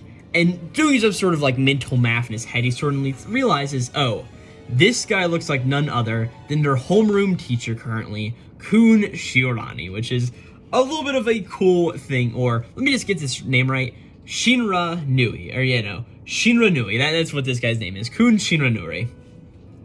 We see that Morito takes this picture to his school and shows it to Shinra Nui, and Shinra Nui just looks at it like, ah, man, yep, that's definitely me in this photo, right? And Morito's is like, oh, so you and my dad do know each other then? And he's like, hey, it took me a minute, but I finally remembered seeing you at my mother's funeral, right? And Morito's just like, asks a question like, hey, Mr. Shinra Nui, who actually are you? Or Shira Nui. I want to say like Shinra from like Fire Force, but no, Shira Nui. And Shira Nui is just like, hey, no prying here whatsoever. It's like, hey, because this is not something for children to worry about. Leave it to us. Leave it to the adults. Like, hey, besides, sometimes people have reasons not to talk about stuff. At least, not yet. As we see that Shira Nui grabs the pearls around his neck and just is like, I just can't talk about it right now, right? And Morito's just like, for really all that, you're letting plenty of this action show in your face. Like, hey, why must you keep hinting at it like that? Are you just that bad at keeping secrets? If you're holding something, why not hide it completely? It looks like you're having like a carry me expression, or like a look at me, I'm suspicious sign right over your head, right? As we see that Shira Nui is just like, oh yes, you're right, I am so sorry. But Morito's like, whatever, forget it. But as he's walking away, Shira Nui is like, hey, wait, Morito, like, you're always looking after someone, aren't you? Protecting them. And I just don't mean young Nico. You constantly pay attention to those around you, doing whatever you can to help. But you're still only 16 years old. A child. Adults should be looking after you, and not the other way around. Don't you think this is a little unfair, Morito? But Morito's just like, hey, haha, you're really someone who's looking after me, eh? Well, sorry, but I dumped all of that childness whenever my mom died. And Morito just says like, hey, I was born stronger than the average human, and that's the body that my mom gave me. And I want to use that strength to help others. I want to keep the people I love safe. And that's the life I chose to lead, and so that's it. Don't treat me like a child. As Morito walks away in this moment, leaving Shira Nui standing up on the roof of the building, right? At this point, we cut to, of course, our two mangaka into school. The teacher whose name I am currently blanking on, but I'm pretty sure it's brought up in this chapter. And also, of course, the student who she always does. I think her name is what? Yumeko, or no, Urashino. Yeah, that's her name. And of course, I think Mrs. Marakua is the name of the teacher, if I'm not mistaken, right? But Marakua is like, hey, wait, so you're not going to college, Urashio? And she's just like, no, I want to go to right administrative career as a manga corrector instead. And really, this part isn't too important to the chapter at hand. I mean, it's still funny in the whole typical Witch Watch fashion, but it's really just Makura and Ushino talking about Ushino planning to go into a college, or not going to college, and just becoming a manga straight out of school instead. As all of this sort of goes on, we just see that, like, Mikuru is just like, oh man, Urashino just is shining like a bright light out of this world. Like, I feel responsible as being the one who influences you to turn onto the path of a manga creator. Like, I hope it really works out. And of course, being that Urashino is in Mr. Shira Nui's class, we see that Mrs. Makura is being able to talk with Shira Nui afterwards about Urashino, right? And Shira Nui is just like, oh, I see. So that's what Urashino's decided, like, hey, thank you very much. I appreciate you helping with my students' counselor training. And Mikuru is just like, hey, I don't mind. Besides, I grew close to her last year. Though I'm no expert on manga or, what is it called? Anime, I think. And she's like, hey, but from what I've heard, being a professional and does a whole bunch of stuff. And she just has an entire moment where she just, like, geeks out and just throws text all over the page, just, like, geeking out about manga and anime, which she clearly just told Shiranui that she isn't really that interested in, right? But at this point, she's like, oh, but at least that's what I've been told. I don't know much about manga myself. And Shiranui is just like, well, it definitely sounded like you knew plenty to me, but, like, hey, I actually know someone from college who is a professional manga creator. Is actually an old college classmate of mine. I think she also does work for a weekly magazine, right? And Mikuru is just like, oh, really? Do you know what's her name? Or, like, what pen name she goes by? I may know her. I guarantee, in fact, I may have. And Shiranui is just like, did you just say you don't know much about manga? But that's a little bit of a fun joke. P just says, like, what pen name did she use? I think it's, like, something vague, like, something like Takada or something. I don't really remember, right? And then she's like, but, like, as for the series itself, like, she says it's pretty well known, but, like, it's something like Uraun, like, the title's something like Mirage or something like that. And we see that Miss Mikuru is just like, oh yeah, titles can be hard to remember, fading away like mirages when you try to recall them. Of course, just getting by the whole joke of like, okay, yes, this is the Uran Mirage manga creator, the mangaka, right? As we see that Shiranui is like, hey, it's fine. Anyway, I still have her old contact information, and I'll ask her for some decent advice. And Miss Mikuru is like, oh man, it'd be so cool having a manga creator for a friend. Like, if I was a fan, I'd love to ask you for her autograph, right? And Shiranui is just like, don't you know nothing about manga? Funny joke there. We now see that Shiranui is now at his home, and he is on the phone talking to none other than the mangaka who he was talking to earlier. As the voice on the other end of the phone is just like, wow, it's such a surprise to hear from you, Shiranui. It's really been forever. And Shiranui is like, hey, I'm so sorry to bother you whenever you've been so busy recently. And she's like, hey, no, don't worry, it's okay. I was just taking a recent break, but I'm glad you're taking your teaching job seriously. Like, wow, a student's career choice, is that it? Well, I guess that really isn't the only right answer at this moment, but whenever they say that I really want to do something, it's really hard to tell them no. But personally, I do recommend going to college. There's a lot of things you can learn in college that will help you in the creative process. The more different things you can remember, the more different things you can experience, the better. And he's like, yeah, we definitely both agree on that, right? And the manga just explains like, hey, that's the way it worked out for me anyway. And for one, the series I'm doing now is based off all of those stories you told me in college, so I think going to college is a pretty good idea, right? And Shiranui is like, what stories are you talking about, right? And she's like, oh, I understand. I guess you wouldn't remember. You're really chatty drunk, don't you know? And all the stories you told me were really fascinating. I noted all of them down and modeled my current manga off of them. Hey, I can even still remember some of these specific lines you said too. I've even quoted a few of them in my manga, like, hey, read this issue of Weekly Jaguar, and I think it'll surprise you a little bit. As we cut to a moment in, of course, the mangaka's and Shiranui's college days, as we see that Shiranui is a little drunk, he's like, oh man, how did I get this far? Like, oh yeah, there's this huge battle going on. And we see that the Uran Mirage manga is just like noting all of this stuff down. And she's like, oh man, I'd love to hear more about those two rivals of yours, right? And he's like, oh, the rivals? Oh, you mean Reiji and Kakaraibo?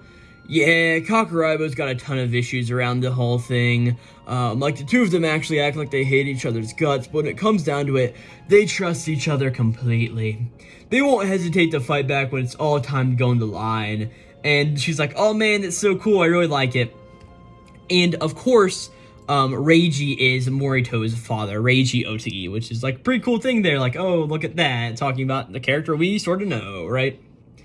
And she just says, like, hey, these stories you make up are really interesting, Shirani. And he's like, oh, really? Well, I don't make them up. And she's like, hey, do you mind if I use some of them as inspiration for my manga?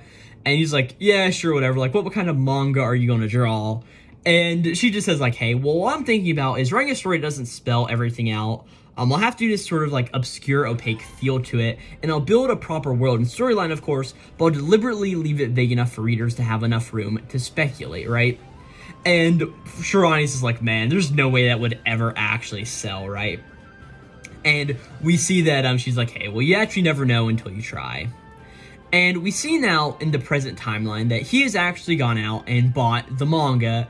And as he's reading to it, we just see like a quick little scene as all of this happens. As we see that one of the characters is just like, wow, don't look down on them just because they're kids. Grown-ups say what they're protecting them, and all they're really doing is trying to control them. They may be young, but they're still warriors. Of course, in a little bit of this note is coming back to this whole idea that Morito had at the beginning of the chapter, like, hey, you may be an adult, but you don't need to protect me and all of this sort of nonsense, right? And at this point, we see that Shiranui is sort of reading this as he gets a text message from Mrs. Ibuki. And he's like, oh, wow, what does she have to say? And she just says, hey, I've got another prophecy. We cut to school the next morning where we see that Shiranui has invited in all of the Otogi guys into his classroom. Of course, being that Miharu is now in high school, Miharu is also here too. So it is Morito, Keigo, Kanchi, and of course Miharu all in the room. And Shiranui is just like, all right, guys, I've called you all in here today for one particular reason. Yesterday, Ibuki sent me another prophecy. And Morito's like, wait, why did she send it to you? And Shiranui's like, hey, it's a big deal, but also at the same time, not so big of a deal at all. It basically confirms what we've already surmised. It says as soon as Nico Watsuki is restored to her old self, the battle will begin again. And all of the guys are like, wait a second, what are you talking about? And Shiranui's is like, hey, I called Reiji yesterday and asked him if I should tell you, and he gave me his full permission. He said since we know battle is unavoidable this time. And Kanji's like, wait, hold on a second. I'm confused. Like, Miss Ibuki texted you about a prophecy, and then you called Morito's father? Like, what's going on? And Shiranui just says, like, hey, yes, we are all old friends. Your father too, Kanji. Because, of course, Kanji's father is the Tengu, who we know that Morito's father didn't really get along the best with back in the day, right? And Shiranui just is like, hey, you four are warriors, and a battle is coming. You deserve to know the full story. 20 years ago, we were all brought together in order to complete a certain mission. As we now start on a little bit of a flashback, as we see that Reiji, of course, Morito's father, just says, all right, guys, we're all here now, right? And we see that Kanchi's Tengu father just says, like, hey, don't tell me this kid's the keystone to the mission. Look at him. He's still just a boy. As we see, of course, Shiranui is here. He says, like, hey, shut up. Don't treat me like a kid. And that is where we end this chapter of Witch Watch. And it was a good thing that this was the final chapter I read this week, because I literally had to take a break from reading manga. I was just so excited about this chapter of Witch Watch and what this could mean going forward for the story itself, because we are finally, it looks like we are going to be getting the backstory of this entire situation. It's honestly so awesome. And of course, Kun Shiranui's whole thing is like, hey, don't treat me like a kid. Really a plot point, like a thing of interest that has appeared many times in this chapter. I love Witch Watch. Now, of course, the really funny thing that would happen is, like, if next chapter, for some reason, instead of doing all of, like, the normal backstory, we see this backstory as a chapter of Uran Mirage, which wouldn't be so funny, but it would be sort of funny. But yeah, great chapter of Witch Watch for sure. And with that is all of the chapters to talk about this week. I don't really have anything to do today, so it's been nice to just like sit down, take a few breaks while recording this video. Let me go and open up OBS Studio and move over to the spreadsheet, of course, where I keep all of my information, so we can rank all of the chapters here today. So we're on the spreadsheet now. We just need to open up OBS, go to our window capture, and capture the correct thing. And with that, we're going to start recording. And here we are. Hey guys, editing Glowplasma 231 here, and sorry about what you're about to see. I guess I deleted the file of the OBS recording whenever I recorded this section of the video. Sorry about that. I recorded this video on the day before Thanksgiving, so November 20-something of some kind, but either way, we are now halfway through December, so this video has taken me like 3 weeks to get out, and in the process, I accidentally deleted a file I needed, so there's no spreadsheet section here, but I think you guys can get what I'm going for whenever I talk about it itself, so not really missing too much. As you see here is the spreadsheet. Let me move over a little bit so we get it more centered. Yeah, issue number 50 came out on the 11th, or on the 10th of the 11th month of November of 2024. And here are all 14 of the chapters we read this week. Just starting off here, let me think. The best chapters this week, I think, were Ichi the Witch. That was just a really fun chapter and just great, all things considered. Kagurabachi was also absolutely amazing. It may actually be easier to start from the bottom real quick, so we're just gonna put Shinobi Undercover, or if I could spell right, Undercover, on the bottom. Fine chapter. I mean, I thought everything was good this week, just it wasn't the best. Followed up by a Kill Blue, which also wasn't the best, all things considered. With that, like, what else do we have that would probably go next? Damn, this is going to be a hard one, because I'm thinking I'm going to have to make some harsh cuts on where everything goes. I definitely think the Astro Royale is one of the more weaker ones, so that one's probably going to be near the bottom. Akane-banashi was also just, like, absolutely amazing. I've given Akane-banashi, like, the chapter of the week, 4 times in the past 5 weeks, if you see that. I don't think this chapter was the one willing of, like, yeah, this is going to be the one this week, like, the best chapter out there, so I think Akane-banashi is going to be up in the top, but it's not going to be, like, the top one for sure. Hunter x Hunter was also really good. One Piece, also really good, but I think One Piece is way more in the middle of this whole situation. So let's just take some of these off whenever we've sort of got them in a spot. Undead Unluck, I think, is probably above One Piece. It was good, but not quite the entire best thing. Ultimate Exorcist Kiyoshi, also very good, but also probably more of a middle. What am I kidding myself? Witch Watch was just so great and so fun. It's got to be my #1 chapter this week. Probably followed up by Blue Box. If a chapter gets a real action like that out of me, I've got to put it up fairly high. So we got Blue Box right there. After that, we'll probably put Kagurabachi. Very good, but I also think that sort of suffers whenever I don't talk about Kagurabachi in these videos. Like, my opinion, because I do an entire different video series on it, sort of gets a little bit muddled in the whole end of the day, but still, Kagurabachi was absolutely amazing, like, no getting that wrong.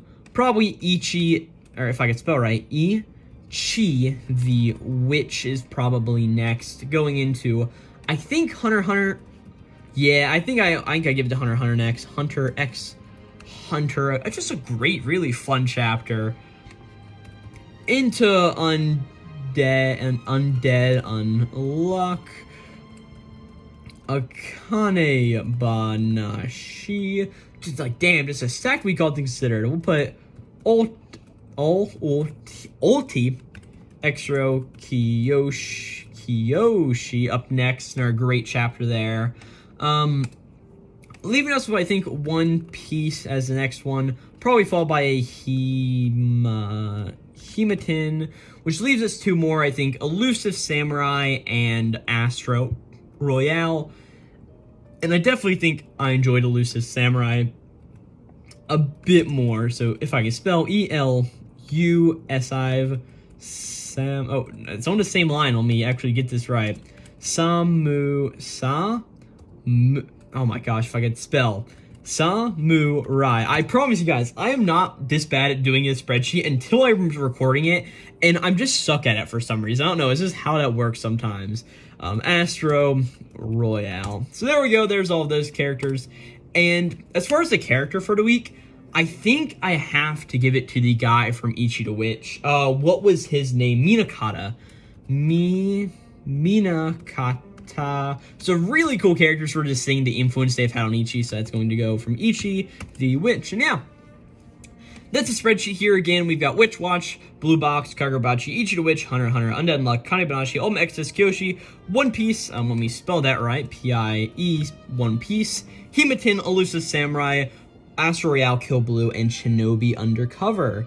We're starting to see a trend here in these past 2 weeks of, yeah, Shinobi Undercover is definitely taking the bottom rung for sure. But yeah, that's my rankings for issue number 50 here. As we see, these are our 2 issues that have come out since then, which is issue number 51 and issue number 52. I think issue number, let's see, when was this day? It was the 17th, yeah, 24th. So let's go and just mark that in here. Why not? Issue 24, 2024. That doesn't look right. I'll figure that out later. Yeah, but yeah, this has been my rankings for issue number 50 here. And yeah, with that, let's go, and we're going to stop the recording. Yes, I want to stop recording.